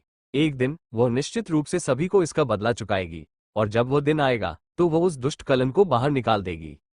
इस तरह वो भयानक रात खामोशी में बीत गई। धीरे धीरे 10 साल बीत गए। हेसेनगार्ड की ग्रैंड डची एक शक्तिशाली क्षेत्र था, जो न केवल ग्रैंड ड्यूक के नियंत्रण में था बल्कि एक शक्तिशाली परिषद निकाय के भी नियंत्रण में था। परिषद, जो लगभग 5 पीढ़ियों पहले स्थापित की गई थी, अब हेसेनगार्ड की डची का एक अभिन्न अंग थी। परिषद ग्रैंड ड्यूक के अधिकार और सत्ता का सम्मान करती थी तथा उसका पालन करती थी, तथा ग्रैंड ड्यूक भी परिषद की सलाह को सुनते थे तथा परिषद को अपना प्रतिनिधि मानते थे। 17वें ग्रैंड ड्यूक की आत्महत्या और दूसरे राज्यों से 2 नए ग्रैंड ड्यूक के आगमन के कारण पैदा हुए अराजक समय के दौरान हेसेनगार्ड के लोग चिंतित थे कि क्या परिषद गायब हो जाएगी। मजबूत शाही अधिकार वाले राज्य के दृष्टिकोण से परिषद निश्चित रूप से अहंकारी प्राणियों के रूप में दिखाई देगी, जो सिंहासन को लालच देने की हिम्मत करती है। हालांकि दोनों राज्यों पर नियंत्रण बनाए रखने के बावजूद हेसेनगार्ड में परिषद का आधार अभी भी मजबूत था। और वेनेसा, जो 10 साल से परिषद की अध्यक्ष के रूप में काम कर रही थी, चिंतित चेहरे के साथ सम्मेलन कक्ष में बैठी थी। उसके सामने अलंकृत बक्सों में 2 निजी पद रखे हुए थे। जैसे ही वो ठंडी चाय की चुस्की लेने वाली थी, उसे बाहर से कदमों की आवाज सुनाई दी और जल्द ही कॉन्फ्रेंस रूम का दरवाजा खुल गया। वेनेसा अपनी सीट से उठी और अंदर आए व्यक्ति का खुशी से अभिवादन किया।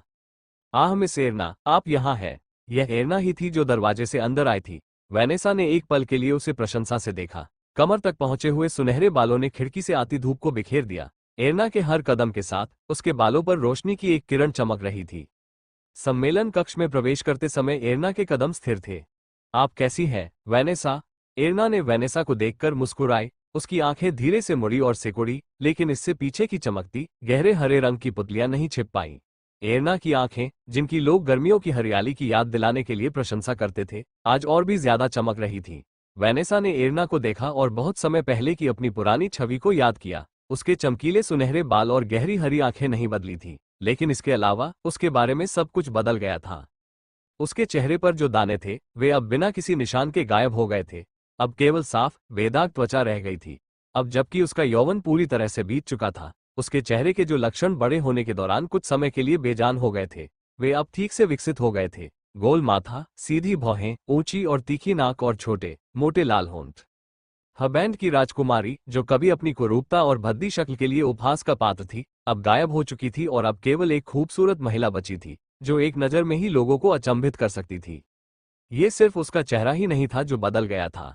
जब वो पहली बार यहाँ आई थी तो उसकी लंबाई बमुश्किल वेनेसा के कंधे तक पहुंचती थी, लेकिन अब एरना इतनी लंबी हो गई थी कि उसे उसे देखना पड़ता था।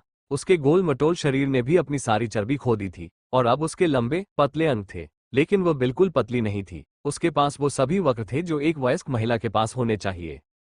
क्या गलत? वेनेसा को अपनी ओर घूरते देख एरना ने अपनी भौहें ऊपर उठाई और पूछा कि क्या कोई समस्या है। वेनेसा मुस्कुराई और अपना सिर हिलाया। कुछ नहीं, कृपया बैठ जाए। जैसा कि आपने सुना होगा, हबैंड से एक पत्र आया है। ये केवल हैबन से ही नहीं है ना?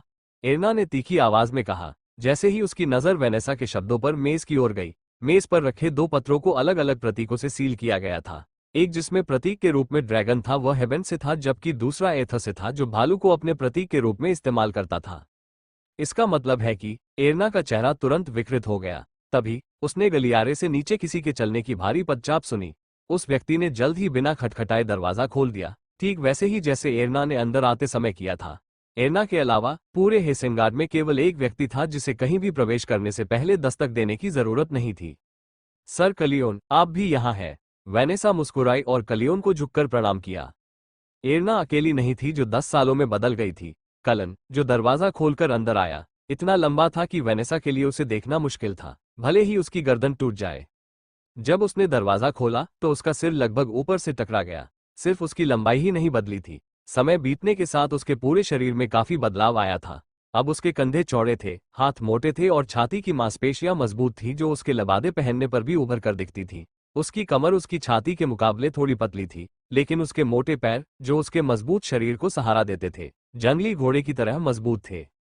उसके सामने खड़े उसके बड़े, मजबूत शरीर को देखकर उसे डर लगने लगा। कोई भी कभी नहीं सोच सकता था कि 10 साल पहले यह व्यक्ति एक लड़का था जो इतना पतला था कि ऐसा लगता था कि वह मरने वाला है। जैसे ही कलन वेनेसा के पास पहुंचा, एरना, जो बहुत दूर जा चुकी थी, भौहें सिकोड़कर बुदबुदाए। केचुआ भी यहाँ है। उसके शब्दों पर कलियोन ने बिना पलक झपकाए एरना का अभिवादन किया। बहुत दिनों बाद मिले, कद्दू। पिछले 10 सालों में बहुत कुछ बदल गया, लेकिन दोनों के बीच संबंध अभी भी वैसे ही बने हुए हैं। एरना और कलन मेज के दोनों छोर पर बैठ गए, जहां आसानी से 1 दर्जन लोग बैठ सकते थे। एरना ने सबसे बाईं ओर की सीट ली, जबकि कलन ने सबसे दाईं ओर की सीट ली। अब जब भी एरना और कलियोन को ग्रैंड ड्यूकल कैसल में एक साथ बैठना होता था, तो यह नियम बन गया कि एरना बाईं ओर बैठेगी और कलियोन दाईं ओर। लोगों ने कहा कि ऐसा इसलिए था क्योंकि एरना द्वारा इस्तेमाल किया जाने वाला कमरा बाईं ओर था और कलियोन ड्यूकल कपल के बेडरूम के दाईं ओर था, जो बीच में स्थित था। 2 ग्रैंड ड्यूक, जिनकी सीटें इतनी स्वाभाविक रूप से निर्धारित की गई थीं, अब हेसेंगार्ड के लिए अपरिहार्य थे। दोनों को विवाह के माध्यम से एक हुए और हेसेंगार्ड के ग्रैंड ड्यूक का पद ग्रहण किए हुए 10 वर्ष हो चुके थे। हेसेंगार्ड के 2 राज्यों का एक जागीरदार राज्य बन जाने के बाद हेसेंगार्ड के लोगों ने सोचा कि हेबेंड और एथर अपनी मर्जी से हेसेंगार्ड का शोषण करेंगे, लेकिन अंत में ऐसा नहीं हुआ। शादी के बाद कुछ रईसों ने दोनों का साथ देने के बहाने वहीं रहने का फैसला किया। उनके दिमाग में हेसेंगार्ड्स काउंसिल को डराने और नए ग्रैंड ड्यूक्स के नाम का इस्तेमाल करके हेसेंगार्ड्स के संसाधनों को हड़पने के विचार भरे हुए थे। लेकिन उस साल हेसेंगार्ड्स की राजधानी में एक भयानक प्लेग फैल गया। पूरी राजधानी जलती हुई लाशों से बदबू मार रही थी, यहां तक कि ग्रैंड ड्यूकल कैसल भी प्लेग के चंगुल से बच नहीं सका। मुझे अब घर लौटना होगा। रिपोर्ट करने के लिए बहुत कुछ है। जब महल के अंदर प्लेग से एक व्यक्ति की मृत्यु हो गई, तो मार्क्विस कैनवन, जिसने लंबे समय तक एरना के करीब रहने की योजना बनाई थी, किसी और की तुलना में सबसे तेजी से हबैंड के राज्य में वापस आ गया। कलन की तरफ भी यही हुआ। जब उनके समूह का सबसे स्वस्थ योद्धा तेज बुखार से गिरकर कुछ दिनों बाद मर गया, तो सभी ने महल छोड़ने के लिए कोई न कोई बहाना बनाया। उन्होंने जल्दी से अपना सामान पैक किया और एथर किंगडम लौट आए। इस वजह से ग्रैंड ड्यूकल कैसल में केवल एरना और कलन ही बचे थे। ये दोनों के लिए 2 राज्यों के हस्तक्षेप से बचने का एक अवसर बन गया। यह अच्छी बात थी, लेकिन साथ ही ऐसा भी नहीं कहा जा सकता था।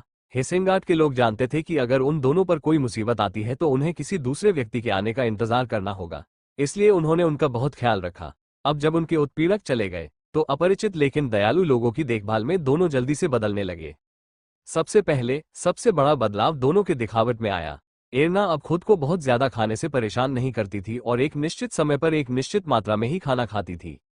कलन ने एरना के विपरीत किया। वो व्यक्ति जो ठीक से अपने मुंह में पानी भी नहीं ले पाता था, अब दूसरों की तुलना में कई गुना अधिक खाने लगा, मानो वो पेट भरने के लिए खा रहा हो, जो वह पहले नहीं कर पाया था। कुछ हफ्तों के बाद दोनों में बदलाव आना शुरू हो गया। अपने लिए एक व्यवस्थित समय पाकर, जहां वह भरपूर नींद ले सकती थी और स्वस्थ भोजन कर सकती थी, एरना ने अपनी शिशु वसा को कम किया और फिट हो गई, जबकि कलन ने आखिरकार थोड़ा स्वस्थ भोजन करके बहुत जरूरी वजन बढ़ाया। एरना भी अपनी जादुई कला को खोजने में सफल रही। एक भाग्यशाली दिन उसे अपने अंदर कुछ अजीब सा एहसास हुआ। उसने इस पर बहुत सोचा और आखिरकार वेनेसा को अपनी बात बताई। वेनेसा ने अपनी ओर से पूरे राज्य में एक जादूगर की तलाश की जो एरना को अपनी प्रतिभा को निखारना और उसका पूरा इस्तेमाल करना सिखा सके। कलन ने तलवारबाजी सीखी। वेनेसा ने ही उसे तलवार चलाने का हुनर सिखाया जो उसे सही तरीके से सिखा सके। अभ्यास से उसे इतनी भूख लगी कि उसने दिल खोलकर खाना खाया, जिससे उसके शरीर और प्रशिक्षण में बहुत सुधार हुआ। लोगों को आश्चर्य हुआ कि दोनों ने अपने कौशल को बेहतर बनाने के लिए इतनी मेहनत क्यों की, लेकिन उन्होंने उस शर्मनाक रात को ये कसम खाई थी कि कोई भी उन्हें फिर से उसी तरह से अपमानित करने की हिम्मत नहीं करेगा। इसलिए उन्होंने उस कौशल को निखारना शुरू कर दिया जिससे वे सबसे अधिक परिचित थे, खुद का सबसे अच्छा और सबसे मजबूत संस्करण बनने के लिए। एक बार जब उनके शरीर कुछ हद तक ठीक हो गए, तो दोनों ने ग्रैंड ड्यूक के अधिकारों का ख्याल रखना शुरू कर दिया। हेसेनगार्ड की संसद दोनों से सावधान और सतर्क थी, लेकिन इसने उन्हें नहीं रोका। डची की संसदीय प्रणाली ग्रैंड ड्यूक की अनदेखी करने के लिए अस्तित्व में नहीं थी, बल्कि इसके सहयोग के कारण अस्तित्व में थी। वेनेसा ने दोनों ग्रैंड ड्यूक्स का ध्यान आकर्षित करने के लिए अपना गला साफ किया, जो उस समय एक दूसरे को घूर रहे थे। वेनेसा ने कहा, मैं आप दोनों से मिलने की जल्दी में थी, क्योंकि जैसा कि आप देख सकते हैं, आज सुबह 2 राज्यों हेबेन और एथर से पत्र आए हैं। क्या वे कुछ करने की योजना बना रहे हैं? एरना ने पूछा, मेरा मतलब 2 राज्यों से है। मैं भी ऐसा ही सोचता हूँ, कलियोन ने कहा। कोई बाहरी व्यक्ति सोचेगा कि दोनों ग्रैंड ड्यूक्स का। एरना ने जीभ चटकाई। अस्क एक बार कुछ मौलिक सोचोगी क्या तुम? उसने कहा। शायद तुम्हें अपने अहंकार पर काबू रखना चाहिए, कलन ने भौहें सिकोड़ते हुए कहा। सिर्फ इसलिए कि मैं सहमत हूं इसका मतलब यह नहीं है कि मैं तुम्हारी नकल कर रहा हूं। वेनेसा ने आह भरते हुए अपना सिर हिलाया। उसने कहा, सबसे पहले मैं चाहती हूं कि तुम दोनों शांत हो जाओ और साथ मिलकर काम करो, और फिर संबंधित राज्यों से आए पत्रों को पढ़ो और देखो कि वे क्या चाहते हैं। हालांकि वे एक दूसरे को घूर रहे थे, फिर भी उन्होंने सिर हिलाया। वेनेसा ने उन्हें पत्र थमा दिए। एरना ने भौहें सिकोड़ते हुए अपना पत्र खोला। इस बार वे क्या बकवास करने जा रहे हैं? एरना ने सोचा। हाल के दिनों में हबैन का साम्राज्य हेसेनगार्ड पर अपना प्रभाव डालने की कोई योजना नहीं बना पाया था, क्योंकि प्लेग के आने पर वे भाग गए थे। जब प्लेग आखिरकार खत्म हो गया, तो हबैन पर पड़ोसी राज्य ने हमला कर दिया, इसलिए उनकी ऊर्जा वहां लगी हुई थी। हेसेनगार्ड ने हमेशा हबैन की मांग पूरी की थी, इसलिए किसी भी तरह का विवाद पैदा करने का कोई कारण नहीं था। कुल मिलाकर यह आधा बुरा नहीं था। आखिरकार उसे जो आज़ादी मिली, उसके साथ वह हेसेनगार्ड के आर्कड्यूक के रूप में अपनी शक्ति को बड़ा और पोषित कर सकती थी। एरना को एक समय याद आया जब वो खनन क्षेत्र में गई थी। स्थानीय निवासियों ने उससे मदद मांगी थी क्योंकि वहां एक जादुई प्राणी दिखाई दिया था। वह मदद करने के लिए वहां गई थी और उस प्राणी से निपटने के लिए जादूगरों के एक समूह का नेतृत्व किया था। लोग उसके आभारी थे। समर्थन ने उसे खुश कर दिया था जब तक कि उसने कुछ लोगों को फुसफुसाते हुए नहीं सुना कि वे राजकुमार कलन को भी अपने कौशल का उपयोग करते देखना चाहते हैं। इससे उसका मूड खराब हो गया था। वो सोच में पड़ गई और हबैन का पत्र खोला। पत्र की शुरुआत हमेशा की तरह दिखावटी थी। अभिवादन, एरना के स्वास्थ्य के बारे में पूछना आदि। मुख्य कारण, वास्तविक इरादे का पता लगाने के लिए वो पत्र के मध्य भाग में चली गई। वे स्पष्ट रूप से युद्ध के लिए अतिरिक्त सहायता मांगने जा रहे हैं। उसने सोचा, क्या वे अधिक गेहूं मांगने जा रहे हैं? इस साल फसल खराब रही है। हबैन साम्राज्य हमेशा हेसेनगार्ड से संसाधनों और धन की मांग करता था। एरना को यकीन था कि यह पत्र भी कुछ अलग नहीं होगा। एरना, जो सोचती थी कि उसे हेसेनगार्ड संसद के सदस्यों के साथ चर्चा करने की जरूरत है, पैराग्राफ का आखिरी वाक्य पढ़ते ही अचानक अपने पैरों पर खड़ी हो गई। कलन भी ऐसा ही था। एक दूसरे से सहमत होना बहुत बड़ी खुशकिस्मती की बात है, लेकिन ऐसा नहीं था। वेनेसा ने उनकी प्रतिक्रियाएं देखी और दोनों को एक साथ चर्चा करने के लिए छोड़कर कॉन्फ्रेंस हॉल से बाहर चली गई। अब कमरे में केवल एरना और कलन ही थे। एक दूसरे को अनिश्चितता से घूरने के बाद वे बैठ गए और फिर से पत्र पढ़े। पत्र की विषय वस्तु बहुत स्पष्ट थी। दोनों राज्य शांतिपूर्ण गठबंधन के प्रतीक के रूप में एक उत्तराधिकारी का बेसब्री से इंतजार कर रहे थे, लेकिन लगभग 10 साल तक कोई खबर न मिलने पर उन्होंने अपनी निराशा व्यक्त की। नतीजतन उन्होंने हेसेनगार्ड के भविष्य के बारे में अपनी चिंता व्यक्त की और मांग की कि अगर उन्हें अगले साल के भीतर उत्तराधिकारी की खबर नहीं मिलती है तो वे हेसेनगार्ड के ग्रैंड ड्यूक बनने के लिए किसी अन्य शाही को भेज देंगे और उन दोनों को उनके कर्तव्यों से मुक्त कर दिया जाएगा। उनकी हिम्मत कैसे हुई? एरना ने क्रोध में गरजते हुए अपनी बंद मुट्ठी में अपना पत्र दबाते हुए कहा। उन्हें हमेशा मोहरे की तरह इस्तेमाल किया गया था। जब दोनों राज्यों के लिए ये सुविधाजनक था तो उन्हें एक साथ रहने के लिए मजबूर किया गया। जब प्लेग का खतरा था तब उन्हें छोड़ दिया गया और अब ये। हालांकि एरना त्याग के लिए आभारी थी क्योंकि उसने अपनी आज़ादी का दावा किया था और जादू सीखा था जहां उसे अपमानित करने वाला कोई नहीं था। वो और कलन अपने दमनकारी मातृभूमि से अलग होने में सक्षम थे और हेसेनगार्ड में वे जो चाहें कर सकते थे। इतना ही नहीं, एरना और कलन ने खुद को तैयार और प्रशिक्षित किया था ताकि वे अपने तरीके से हेसेनगार्ड की देखभाल कर सके। और अब दोनों राज्यों ने अपनी आज़ादी के लिए कीमत मांगी या फिर उन्हें उनके वतन वापस घसीट कर ले जाया जाएगा, उनकी उपाधियां छीन ली जाएंगी। उन्होंने हमें जो कुछ भी सहना पड़ा है उसके बाद वे हमसे कुछ भी मांगने की हिम्मत कैसे कर सकते हैं? एरने ने गुस्से से सोचा। एरना ने कभी उस नरक में वापस जाने के बारे में नहीं सोचा था। यही कारण था कि उसने अपनी शक्तियों को निखारने के लिए इतनी कड़ी ट्रेनिंग की थी ताकि वो ग्रैंड ड्यूक बनी रहे और अपनी जिम्मेदारियों को अच्छी तरह से निभा सके। एरना ये सोचकर कांप उठी कि हबैंड उसे जबरदस्ती वापस खींच रहा है। उसे बेबसी के साथ एहसास हुआ कि अगर वे ऐसा करते हैं तो वो उन्हें रोक नहीं पाएगी। उसने पिछले 10 सालों में लगन से अपने जादू और ताकत का प्रशिक्षण लिया और उसे बढ़ाया था, लेकिन ये हबैंड की पूरी सेना से लड़ने के लिए पर्याप्त नहीं होगा। ये स्पष्ट था कि दोनों राज्य एरना और कलियोन दोनों पर दबाव डालना चाहते थे। एरना ने इस स्थिति से बाहर निकलने के लिए तार्किक तरीके सोचने की कोशिश की। उसने बहुत से तरीके सोचे, लेकिन उनमें से कोई भी मददगार नहीं था, सिवाय यदि वास्तव में परिस्थितियों की असंभवता के कारण वह एक वारिस को जन्म दे पाती तो सभी समस्याएं हल हो जाती। उसने टेबल के दूसरी ओर बैठे कलन की ओर देखा। वह समस्या थी। उन्हें ऐसा करना ही होगा। एरना ने खुद को शर्मिंदा न करने की कोशिश की। वे दोनों लंबी मेज के पार एक दूसरे को देखते रहे, कुछ भी कहने में असमर्थ। उनमें से किसी को भी शारीरिक रूप से कोई समस्या नहीं थी। कलन ठीक था। वो अच्छी तरह से बड़ा हो गया था। उसके काले बाल चमकदार हो गए थे। उसकी नीली आंखें तेज हो गई थीं। अब वो पहले की तरह सुस्त और निराश नहीं रहा। हेसेनगार्ड के सभी राजघराने जो हाल ही में भोज में शामिल हुए थे कलन को प्रशंसा की दृष्टि से देख रहे थे। कई महिलाएं भी। वे वास्तव में कानूनी मामलों के लिए विवाहित थे, लेकिन एरना ने उसके प्रति केवल उदासीनता महसूस की थी। उनका जीवन अलग अलग था, अपने अपने रास्ते पर चल रहे थे, एक दूसरे से कोई लेना देना नहीं था। लेकिन परिस्थिति की भौतिकता समस्या नहीं थी। वे संभवतः अपनी शादी को पूरा नहीं कर सकते थे और जादुई तरीके से वारिस पैदा नहीं कर सकते थे। ये बस असंभव लग रहा था। कलन और अन्य महिलाओं के बारे में कोई घोटाले की खबर नहीं थी। नहीं एरना के अन्य पुरुषों के साथ। उन्होंने खुद को अपने प्रशिक्षण के लिए इतना समर्पित कर दिया था कि उनमें से किसी ने भी किसी और चीज के बारे में दो कुचल मटर की परवाह नहीं की। स्वाभाविक रूप से उनके दिन की घटनाएं और समाचार एक दूसरे को बताए जाते थे क्योंकि कानून के सामने वे हेसेनगार्ड पर राज करने वाले अधिकारी थे और एक दूसरे से विवाहित थे। कलन ने बोलने के लिए अपना मुंह खोला तो उसने देखा कि एरना चुप थी और भौहें सिकोड़े हुए थी। तुम क्या करने जा रही हो? उसने पूछा। मैं, उसने प्रतिवाद किया। आप क्या करने जा रहे हैं, क्या मैं पूछ सकती हूँ? दोनों हमेशा झगड़ते रहते थे। केवल सार्वजनिक रूप से ही दोनों एक दूसरे को सम्मानपूर्वक संबोधित करने के लिए अपने औपचारिक शीर्षकों का उपयोग करते थे, लेकिन दूसरों की नजरों से दूर वे हमेशा एक दूसरे के प्रति अनौपचारिक और कुछ हद तक असभ्य रहते थे। इस वजह से बातचीत अजीब होने के बजाय परिचित लगती थी। उन्होंने कभी एक दूसरे के नाम का इस्तेमाल नहीं किया। उन्होंने एक दूसरे को अपमानित करने के लिए नाम बनाए। इस संकट के समय में इससे उन्हें एक दूसरे के थोड़ा करीब महसूस हुआ। कलन अपनी सीट से उठ खड़ा हुआ। उसकी आंखों में अराजकता थी, जैसा कि पहले हुआ करता था।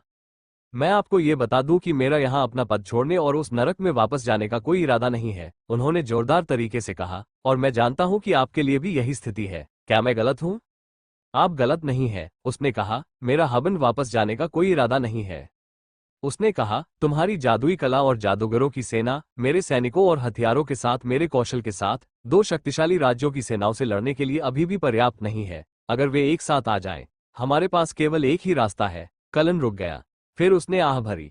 हमें एक वारिस पैदा करने की जरूरत है। उसने अपना सिर हिलाया जैसे कि यह अकल्पनीय था। हमें इसे जल्द से जल्द करने की जरूरत है, उसने सावधानी से कहा। पत्र में लिखा था कि हमें उन्हें 1 साल के भीतर किसी न किसी रूप में खबर देनी होगी।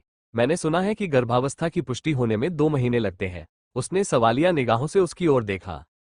शायद, उसने कहा, मुझे भी पक्का पता नहीं, लेकिन शरीर में परिवर्तन उस समय प्रकट होने लगते हैं। वे कहते हैं कि जादू इसे निश्चित कर देता है। उन्होंने कहा, 2 महीने कम होने का मतलब है कि हमें 10 महीने के भीतर उत्तराधिकारी पैदा करना होगा।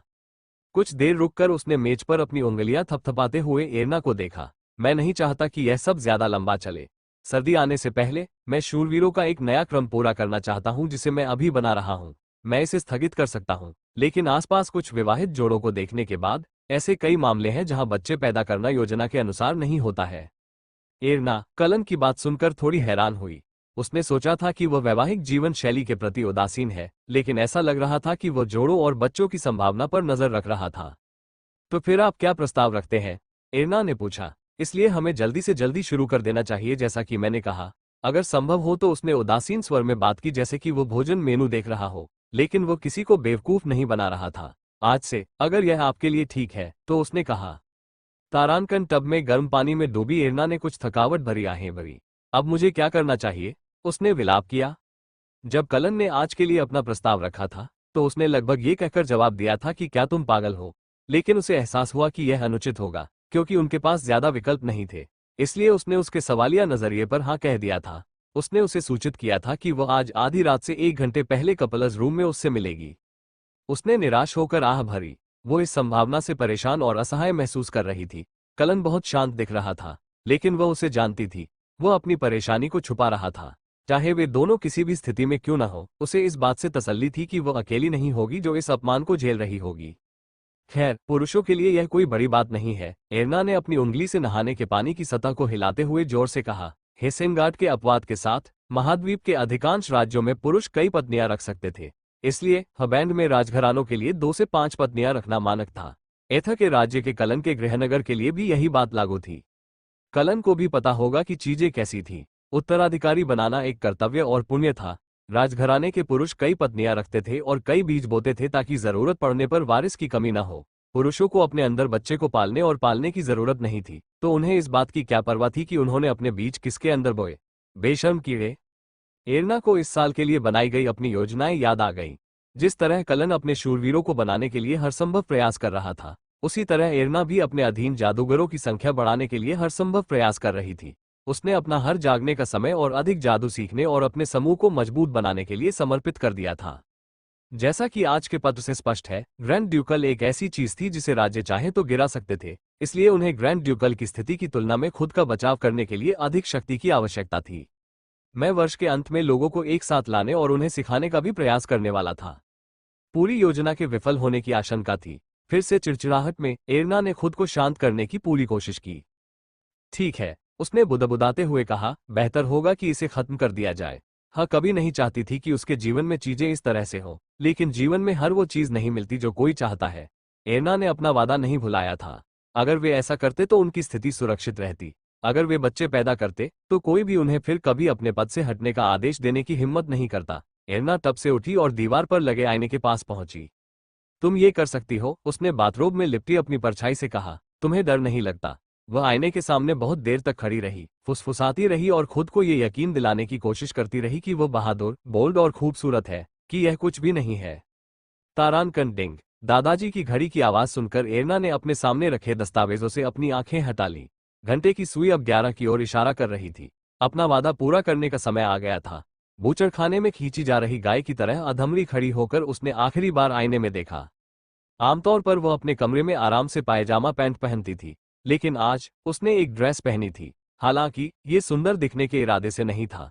उसने सोचा कि जो उन्होंने करने की योजना बनाई थी, उसके सामने एक ड्रेस दूसरे पक्ष के लिए बेहतर सुलभ होगी। वो अब दंपत्ति के शयन कक्ष के सामने खड़ी थी। वो हताश होकर आहें भरने लगी। आज उसकी आहें कभी खत्म ही नहीं होती थी। एरना के कांपते हाथ ने दरवाजे की कुंडी पकड़ी और उसे घुमाया। पिछले 10 सालों में वो एक बार भी इस कमरे में नहीं आई थी। इस खास शयन कक्ष की दीवारों में उसके सारे दुख और बुरे सपने समाये हुए थे। कलन के साथ इस कमरे में उस शर्मनाक रात के बाद उसे बहुत सारे बुरे सपने आए थे। बुरे सपने हमेशा एक नौकरानी के बारे में होते थे जो उसके अंदरूनी हिस्सों में एक ठंडा धातु का औजार घुसा रही थी, उसके पैरों को जबरदस्ती अलग कर रही थी। वो कभी कभी खुद को इन गलियारों में भटकते हुए देखती थी। लोग उसे ऐसे घूर रहे थे जैसे वह नंगी और बेपर्दा हो। शादी का बिस्तर और खुद कलन के साथ NOWELL-BE-IN.C ओम। एरना ने दरवाजे की कुंडी पर हाथ रखकर कांपते हुए कहा, कुछ भी मत सोचो, उसने खुद से कहा।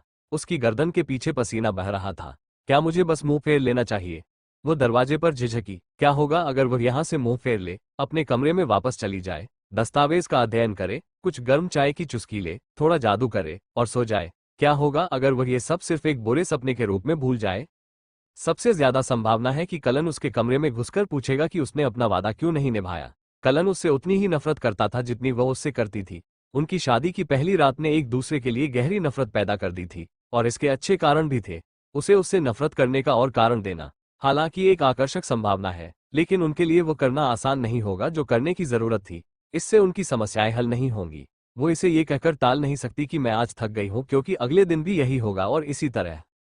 कोई विकल्प नहीं था। उत्तराधिकारी बनाने का घिनौना काम बाकी था। एर्ना ने अपनी पूरी हिम्मत जुटाई और दरवाजा खोला। ये दरवाजा 10 साल से बंद था। जाहिर है कि इसके कब्जे जंग खाए हुए थे। उसने अपनी आंखें बंद की और अंदर कदम रखा, और उसे आश्चर्य हुआ कि कमरा उसके अपने कमरे की तरह गर्म लग रहा था। उसने अपनी आंखें खोली तो देखा कि एक धधकती हुई चिमनी, मेज पर डिकेंटर और गिलास रखे हुए थे, और कलन एक सोफे पर पीठ टिकाए हुए था। आप यहाँ हैं, उन्होंने कहा और अपने स्थान से उठ खड़े हुए।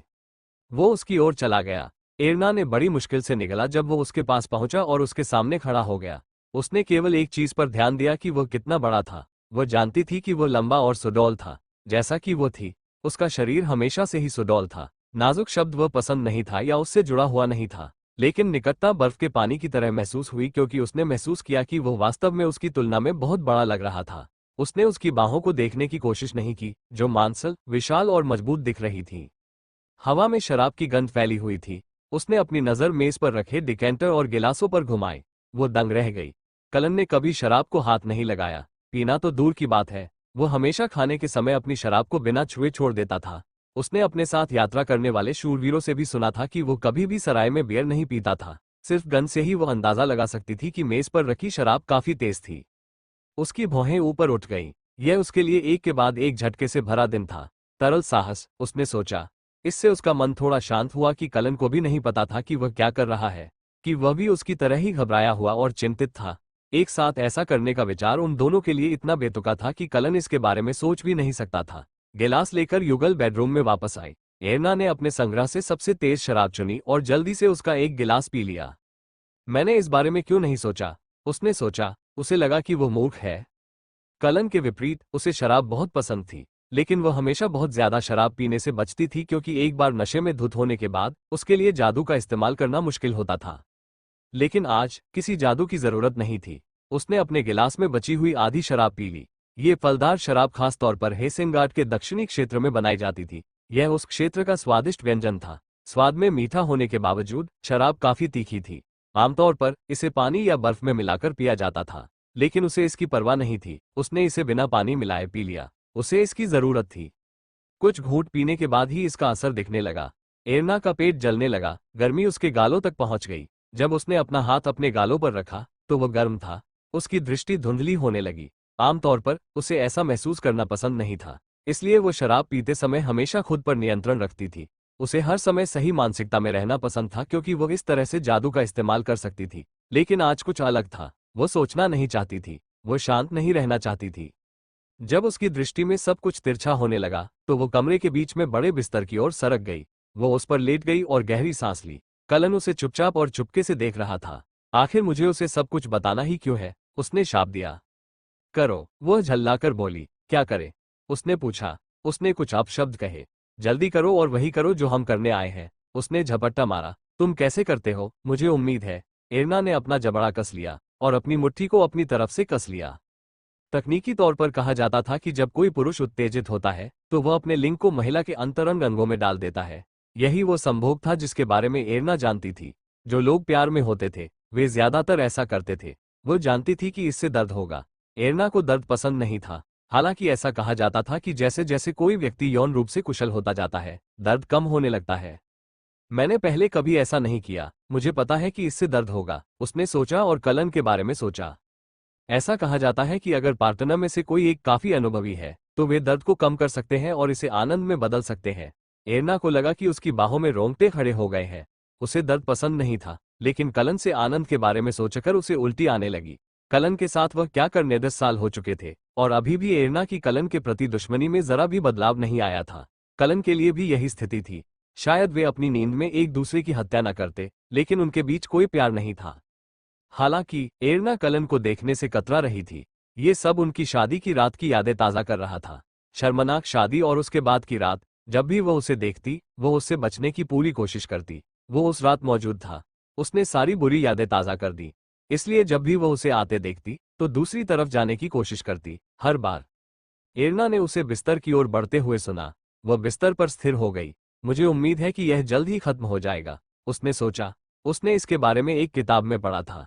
समय व्यक्ति दर व्यक्ति अलग अलग होता है, उसने कहा। उसे यकीन नहीं था कि इसमें कितना समय लगेगा। उसके पास इसके बारे में पूछने के लिए कोई नहीं था। वो बस प्रार्थना कर रही थी कि यह जल्दी खत्म हो जाए। इससे कोई फर्क नहीं पड़ता, चाहे ये कितना भी लंबा चले, वो इसे सहन करेगी। उम्मीद है ये जल्द ही खत्म हो जाएगा और वह अपने कमरे में वापस जा सकेगी। तारांकन कलन के दिन बहुत ही सावधानी से बीते। सुबह 5:30 बजे बिस्तर से उठना, 6 बजे नाश्ता करना, 7 बजे शूरवीरों से मिलने के बाद कांग्रेस की बैठक में भाग लेना। अगर कोई बैठक नहीं होती तो वह मैदान में जाकर शूरवीरों के साथ प्रशिक्षण लेता। दोपहर को लंच, फिर से बैठक। अगर नहीं होती तो अलग अलग हथियारों पर प्रशिक्षण सत्र। फिर शाम को 7 बजे खाना। उसके बाद वह अपने कमरे में जाता, दस्तावेजों को देखता और किताब पढ़ता। वह जो भी मन करता और आधी रात को सो जाता। ठीक होने के बाद से ही वो हर दिन इसी दिनचर्या के अनुसार आगे बढ़ रहा था। लेकिन आज नहीं। जब से वेनेसा ने उसे मीटिंग के लिए बुलाया था, तब से उसे ये गहरा पूर्वाभास हो गया था कि कुछ बुरा होने वाला है। तब से उसका मूड खराब रहता था। कलन को एरना से नफरत थी। उसकी पहली याद तब आई जब वह शादी के मंडप में घुसते ही घबराई हुई खड़ी थी और उसे घूर रही थी। एरना को हंसी का पात्र बनने की आदत थी। वह हमेशा भौहें सिकोड़ती रहती थी। लेकिन उस दिन उसके चेहरे पर एकदम आश्चर्य था। शायद इसीलिए वो उसे इतनी अच्छी तरह याद करता था। वो शुरू से ही भुखमरी के कगार पर नहीं था। वो राजा एथर की प्रिय दूसरी रानी का पहला बेटा था। इसलिए वो बहुत छोटी उम्र से ही अपने माता पिता के स्नेह का पात्र था। वे उसे बहुत प्यार करते थे। कलन एक बहुत ही निपुण बच्चा था। हर चीज में अच्छा था, अपने 2 बड़े भाइयों से भी ज्यादा। वो पढ़ाई लिखाई, तलवारबाजी और यहाँ तक कि दिखने में भी अव्वल था। राजा ने उसे अपना उत्तराधिकारी नियुक्त किया था। हालांकि वो सबसे बड़ा बच्चा नहीं था। कलन को थोड़ा और बड़ा होना था और फिर वह राजकुमार बन जाता। हालांकि उसके 10वें जन्मदिन पर सब कुछ बिखर गया था। यह एक सामान्य दिन था। उसने तलवार चलाने के अभ्यास में खुद को और अधिक व्यस्त रखने का फैसला किया था। उस गर्मी के दिन उसने कुछ ऐसा पी लिया था जो उसे आमतौर पर दिया जाता था। यह वही था जो वह रोज पीता था। उस दिन उसे ये पेय अजीब लगा और उसे खून की उल्टी होने लगी। वो 1 हफ्ते से बेहोशी की हालत में बिस्तर पर था। उसकी माँ उसके बिस्तर के पास थी। उसकी आंखें रो रो कर लाल हो गई थीं। उसके पिता भी वहीं थे। उनका चेहरा सख्त था। उसने उनसे बात करने की कोशिश की थी लेकिन उसकी आवाज चली गई थी। वो एक शब्द भी नहीं बोल पाया। वो फिर से उठा और पाया कि उसके बिस्तर के पास एक चिकित्सक बैठा है। उसके माता पिता जा चुके थे। चिकित्सक ने उसे समझाया कि उसने बहुत खतरनाक जहर निगल लिया है।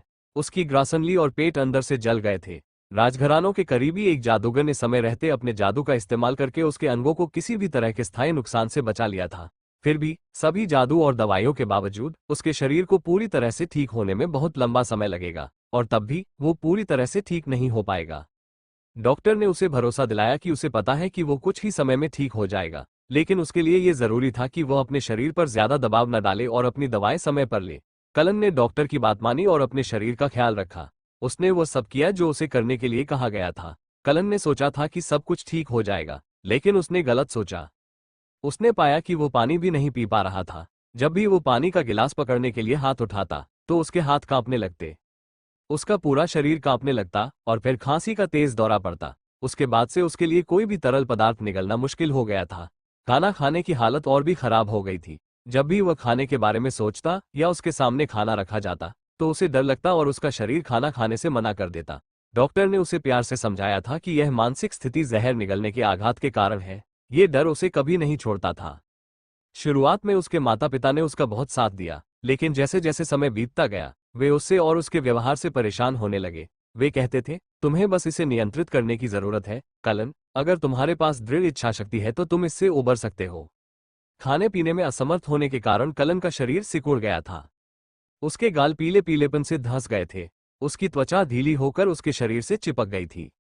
उसकी मांसपेशियां जो उसने कड़ी मेहनत से अर्जित की थी लगभग गायब हो गई थी। कलन दुखी लग रहा था और महसूस कर रहा था।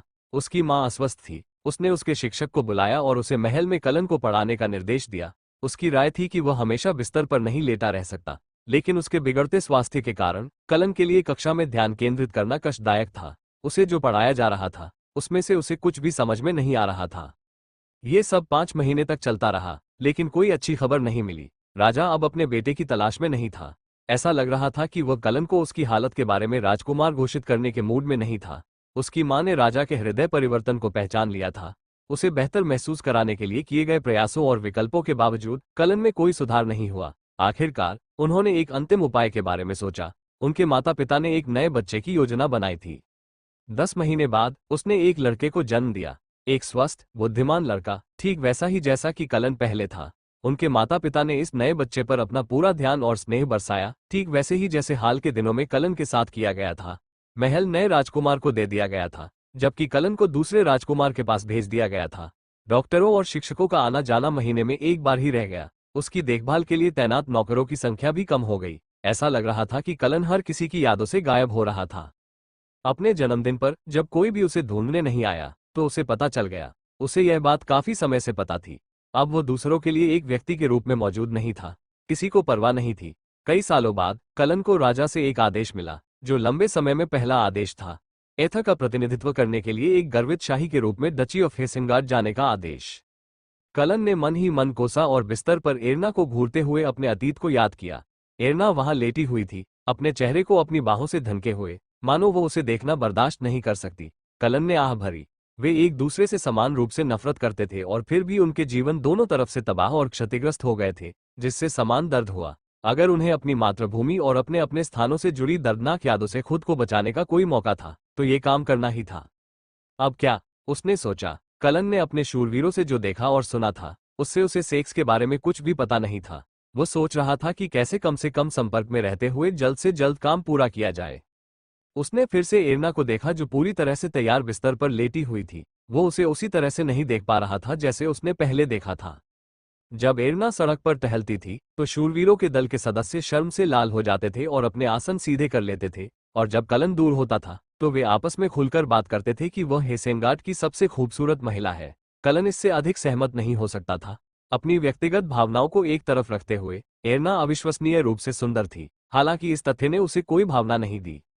उसके अंदर वासना का एक भी अंश न होते हुए वो सोच रहा था कि वह इस प्रेमहीन कृत्य को यथाशीघ्र कैसे समाप्त करेगा और उसे आवश्यकता से अधिक स्पर्श भी नहीं करेगा। उसके नीचे रोते हुए उसने ठंडे स्वर में फुसफुसाते हुए कहा, मैं तुमसे नफरत करती हूँ। अचानक चौंककर उसकी ओर देखा और उसके घबराए हुए गालों पर आंसू बहते देखे। उसका चेहरा ज्यादातर उसकी नाजुक पीली भुजाओं से ढका हुआ था। वो उसकी ओर देखना भी नहीं चाहती थी और उस संक्षिप्त क्षण में उसे अजीब तरह से नकारा हुआ महसूस हुआ, क्योंकि उसके अहंकार को एक जोरदार झटका लगा था, जैसे कि उसे पेट में घूंसा मारा गया हो। कलन स्तब्ध रह गया। उसे अपमानित महसूस हुआ। अगर कोई और उसे इस तरह देखेगा तो वो उसके बारे में क्या सोचेगा। एक अधनंगे आदमी एक छोटी औरत के ऊपर लेटा हुआ, जो बिस्तर पर फैली हुई थी, आंसू बहा रही थी। अगर कोई उसे इस तरह देख ले तो वह मर जाएगा, और तुरंत ही उसे बेचैनी होने लगी। हालांकि आज रात इस पूरी बात की शुरुआत करने वाला वही था, लेकिन सच तो ये था कि उसका तुरंत ऐसा करने का कोई इरादा नहीं था। उसने सोचा था कि जल्दी शुरू करना एक अच्छा विचार होगा, लेकिन उसने नहीं सोचा था कि वह इतनी आसानी से सहमत होगी, क्योंकि एरना हर बात पर आमतौर पर बहस करती थी। इसलिए जब उन्होंने आज ही ऐसा करने का सुझाव दिया तो एक अनौपचारिक बातचीत के दौरान उन्होंने सोचा कि वे कम से कम 1 महीने में ऐसा करना शुरू कर देंगे। इस तरह की चीजों के लिए खुद को तैयार करने में समय लगाना स्वाभाविक होगा। हालांकि उसने न केवल सहमति व्यक्त की थी, बल्कि सही समय और स्थान भी चुना था। जैसे जैसे समय नजदीक आता गया वह और अधिक घबरा गया। ऐसा कुछ उसके साथ पहले कभी नहीं हुआ था और उसे खुद को मानसिक रूप से तैयार करने की जरूरत थी, लेकिन वह ऐसा कैसे कर सकता था। उसने ऐसा होने की उम्मीद नहीं की थी।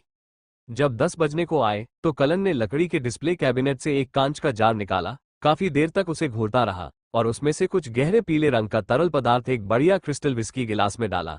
हालांकि उसे शराब पीना पसंद नहीं था, लेकिन उसे आज रात इसकी जरूरत थी।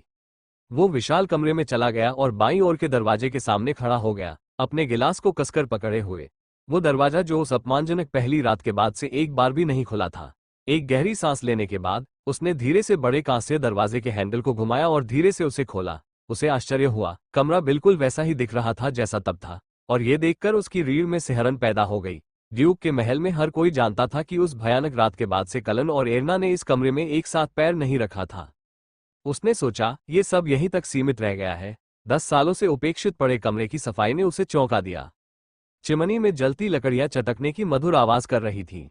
यह ऐसा था मानो किसी को पता हो कि वे आज रात इस कमरे का इस्तेमाल करने वाले हैं। बेशक ऐसा नहीं हो सकता था, लेकिन ऐसा लग रहा था जैसे कोई इस अवसर की प्रत्याशा में हर दिन इसे इसी तरह तैयार करता रहा हो। अब आधे खाली गिलास को अच्छी तरह से तैयार की गई गहरे रंग की लकड़ी की मेज पर रखने के बाद कलन पन्ना हरे रंग के सोफे पर बैठ गया, जिस पर मोटी सोने की सजावट थी। उसने हेसेंगार्ड के लोगों के बारे में सोचा जो कलन और एर्ना से दो राज्यों के लिए एक उत्तराधिकारी के जन्म की उम्मीद कर रहे थे। हालांकि एर्ना और उसके पास एक दूसरे के राज्यों के लिए बहुत कम स्नेह था और वह हेसेंगार्ड के ग्रैंड ड्यूक के पद के प्रति अधिक जुनूनी हो गया था और हेसेंगार्ड चला गया था। इस देश की संपत्ति उसके धन का कारण बनेगी। इसके अलावा हेसेंगार्ड परिषद, जो बचपन से ही उसका बहुत समर्थन करती रही थी, ने उसकी गतिविधियों की गारंटी दी। NOVEL-BE ओम। इन परिस्थितियों में जब एक नया ड्यूक आया तो हेसेंगार्ड के लोगों के लिए कुछ भी अच्छा नहीं था। कलन ने अपने साथ लाई शराब का एक घूंट लिया। तेज विस्की उसके गले से नीचे उतरी, जिससे उसे एक आह भरनी पड़ी। कमरे को देखते हुए उसका दिमाग तेजी से दौड़ने लगा। कमरे को पहले जैसा ही देखकर उस दिन की एक ज्वलंत याद फिर से जीवंत हो उठी। आजकल उसे खाने में कोई परेशानी नहीं थी, भले ही ऐसा करना अभी भी असुविधाजनक हो। उसका शरीर अन्य शूरवीरों की तुलना में बड़ा और मजबूत था और उसके कर्तव्य अच्छी तरह से और बिना किसी समस्या के निभाए जा रहे थे। लेकिन इस कमरे में प्रवेश करने के बाद से वह अपने अतीत के बारे में सोचना बंद नहीं कर सका और साथ ही इस तथ्य के बारे में भी कि उसे थोड़ी देर में एर्ना के साथ संभोग करना था। उसने सोचा कि क्या वह ऐसा कर सकता है। इस बारे में सोचने के बावजूद कलन को जरा भी उत्तेजना महसूस नहीं हुई। शायद अपनी युवावस्था की यादों के कारण वो कभी भी किसी आकर्षक महिला को देखकर भी नहीं हिलता था। कभी कभी जब वो पास के शहरों में जाता था तो स्थानीय काउंटी एस्टेट की युवा कुलीन महिलाएं उसे बहकाने की कोशिश करती थीं। चूंकि केवल एर्ना द्वारा जन्मे बच्चे को ही हेसेंगार्ड उत्तराधिकारी के रूप में मान्यता दी जाएगी, इसलिए बिना परवाह किए इसका आनंद ले वे फुसफुसाते थे। वे सभी सुंदर महिलाएं थीं। उनके असाधारण चेहरे और सुडौल शरीर निश्चित रूप से किसी भी गर्म खून वाले आदमी को लुभाएंगे। जब वे इस तरह के प्रलोभन के साथ उसके पास पहुंची तो उनके पास झुकने के अलावा कोई विकल्प नहीं होना चाहिए था। फिर भी एक बार भी कलन ने इस तरह के स्पष्ट प्रलोभन पर प्रतिक्रिया नहीं की। यही कारण था कि उसे संदेह था कि उसके शरीर में कुछ गड़बड़ है। लेकिन जागने के बाद जब उसने पाया कि उसकी मर्दानगी उसके पायजामे की पैंट से बाहर निकलने वाली है तो उसके संदेह दूर हो गए। चूंकि उसके शरीर ने कभी किसी खूबसूरत महिला को देखकर प्रतिक्रिया नहीं की थी, इसलिए उसे चिंता थी कि क्या वो एर्ना के साथ अंतरंग हो पाएगा। ऐसा न करना और ऐसा न कर पाना, दोनों में बहुत बड़ा अंतर था। उसने नीचे देखते हुए चिढ़कर अपने चेहरे पर हाथ रगड़ा। आखिर क्या हो रहा है? उसने जोर से पूछा। आमतौर पर वह अपने सामने पेश किए गए सभी दस्तावेजों को बिना किसी शर्मनाक विचार के देखता रहता। उसे अभी एक मूर्ख टोपी पहने हुए छात्र की तरह महसूस हो रहा था, शर्मिंदा और दुखी। उसे सेरिक से सलाह लेनी चाहिए थी। कलन ने अपने डिप्टी के बारे में सोचा, जो एक आम आदमी था, जिसकी जुबान गंदी थी और शायद वो उन शूरवीरों में से एक था जो किसी भी तरह की अश्लीलता से नहीं हारता। हालांकि उसके बारे में कहा जाता था कि वो तुच्छ है। इसके बावजूद सेरिक प्रतिभाशाली था और अच्छा काम करता था। अगर कलन को इस शाम के बारे में उससे सलाह मिली होती तो वह क्या कहता? शायद कुछ इस तरह की, सर, क्या आपको चिंता है कि आप इसे जारी नहीं रख सकते और फिर पूरे साल उस पर हंसते रहेंगे, या इससे भी बदतर उसे सच्ची दया से देखेंगे? कलन ने अपना सिर हिलाया और विस्की का एक और घूंट लिया। हालांकि वह शायद ही कभी शराब पीता था, लेकिन कुछ गिलास पीने के बाद भी वह नशे में नहीं था और उसे एहसास हुआ कि उसका शरीर शराब के प्रति कितना लचीला है। उसके विचारों में तब व्यवधान उत्पन्न हुआ जब उसने दालान में एक और दरवाजा खुलने की आवाज सुनी। जैसे ही उसने अपना सिर उठाया, वो अवाक रह गया। एर्ना दरवाजे पर खड़ी थी। उसने एक पतली सफेद रेशमी नाइटी पहन रखी थी जो उसके शरीर से बिल्कुल सही जगह पर चिपकी हुई थी। उसके बाल गीले थे और हमेशा की तुलना में गहरे सुनहरे रंग के दिख रहे थे और उसका पीला चेहरा बिना किसी मेकअप के चमक रहा था। कलन को यह स्वीकार करना पड़ा, एर्ना खूबसूरत लग रही थी और उसने खुद को 2 बार उसकी ओर देखते हुए पाया। इतनी खूबसूरत कि अगर वह किसी के पास इस तरह से जाती और हाथ हिलाकर इशारा करती तो कई पुरुष उसके एक इशारे पर घुटनों के बल बैठ जाते। लेकिन कलन के लिए वो एर्ना थी जो घर जैसी थी। चाहे वो कितनी भी खूबसूरत क्यों ना हो, उसे बस यही लगता था कि वह एक जवान लड़की है जिसने 10 साल पहले उसे ऐसे घूरा था जैसे वो अपनी बड़ी बड़ी आंखों से उस पर खंजर चलाने को तैयार हो। आप यहाँ हैं, उसने लगभग उपेक्षापूर्वक कहा। कलन अपने होश में आने के बाद सोफे से उठ खड़ा हुआ, जो कुछ समय के लिए हिल गया था। वो जल्दी से जल्दी यह काम खत्म करना चाहता था। प्रजनन पर किताब के अनुसार गर्भधारण एक बार में हो सकता है, लेकिन इसमें कई महीने भी लग सकते हैं। वो इसे महीनों तक कैसे जारी रख पाएगा? उसने अभी तक शुरू भी नहीं किया था और उसकी गर्दन में पहले से ही तनाव महसूस हो रहा था। एर्ना के सामने खड़े होकर उसने उसके छोटे कद को देखा। क्या वो हमेशा इतनी छोटी थी? आमतौर पर ग्रैंड ड्यूक के महल में वे एक दूसरे से दूरी बनाए रखते थे। वे सबसे करीब मीटिंग रूम में आए थे, हालांकि तब भी वे टेबल के विपरीत छोर पर बैठे थे। नतीजतन कलन को लगा कि जब भी वो उसे दूसरों के बीच खड़ा देखता है तो वो बड़ी दिखती है, लेकिन अब उसके सामने इस तरह खड़े होने पर आश्चर्यजनक रूप से उसके सिर का शीर्ष मुश्किल से उसके कंधे को छू रहा था। बेशक दूसरों के साथ वो केवल उनकी छाती तक ही आती थी, इसलिए वो वास्तव में छोटी थी, लेकिन उसे किसी तरह अजीब लगा कि वो उसकी तुलना में कितनी छोटी थी, ये देखते हुए कि जब वह उससे पहली बार मिला था तो वह उससे लंबी थी। उनकी शादी के समारोह में अपनी चमकदार सफेद शादी की पोशाक पहने हुए जो कि फटने वाली लग रही थी, एरना कलन से लंबी थी। उसे स्पष्ट रूप से याद है कि उनकी प्रतिज्ञाओं के आदान प्रदान के बाद उसे चूमने के लिए उसे अपने पंजों पर खड़ा होना पड़ा था। उसे देखते हुए विचारों में खोई हुई एरना ने अचानक अपनी एड़ी घुमाई और तेजी से दरवाजे से बाहर निकल गई। वो उसके अचानक व्यवहार से चौंक गया और उलझन में पड़ गया। वो क्या था? क्या उसे लगा कि वो प्रदर्शन नहीं कर सकता क्योंकि वो अभी तक उससे एक शब्द भी नहीं बोल पाया था? वो सोफे पर वापस बैठ गया और सोचने लगा कि क्या उसे उसके पीछे जाना चाहिए और पूछना चाहिए कि वह क्यों चली गई, लेकिन वह तुरंत वापस आ गई। उसके हाथ में एक फ्रूटी लिकर था जिसे कलन ने पहले भी देखा था। उसने एक गिलास में थोड़ा सा डाला और उसे गटक लिया। कलन ने उसके सामने अपना चेहरा घुमाया। ये बहुत ही हार्ड ड्रिंक थी। इसे इस तरह से पीने से उसका गला खराब हो जाएगा, लेकिन उसने इसे ऐसे पिया जैसे ये पानी हो। निश्चित रूप से एरना की आंखें जल्द ही शांत हो गईं। कलन ने उसके अप्रत्याशित व्यवहार को देखा। फिर अचानक वो बिस्तर में कूद गई और उससे कहा, जल्दी करो और करो, तुम्हें पता है कैसे करना है ना? वो भयानक क्षण आ गया था। अपने कपड़े उतारने ही वाला था कि वह अचानक रुक गया, फिर बिस्तर से उतरने के लिए मुड़ा, लेकिन एरना का हाथ पीछे से उसे पकड़ लेता है। तुम कहाँ जा रहे हो?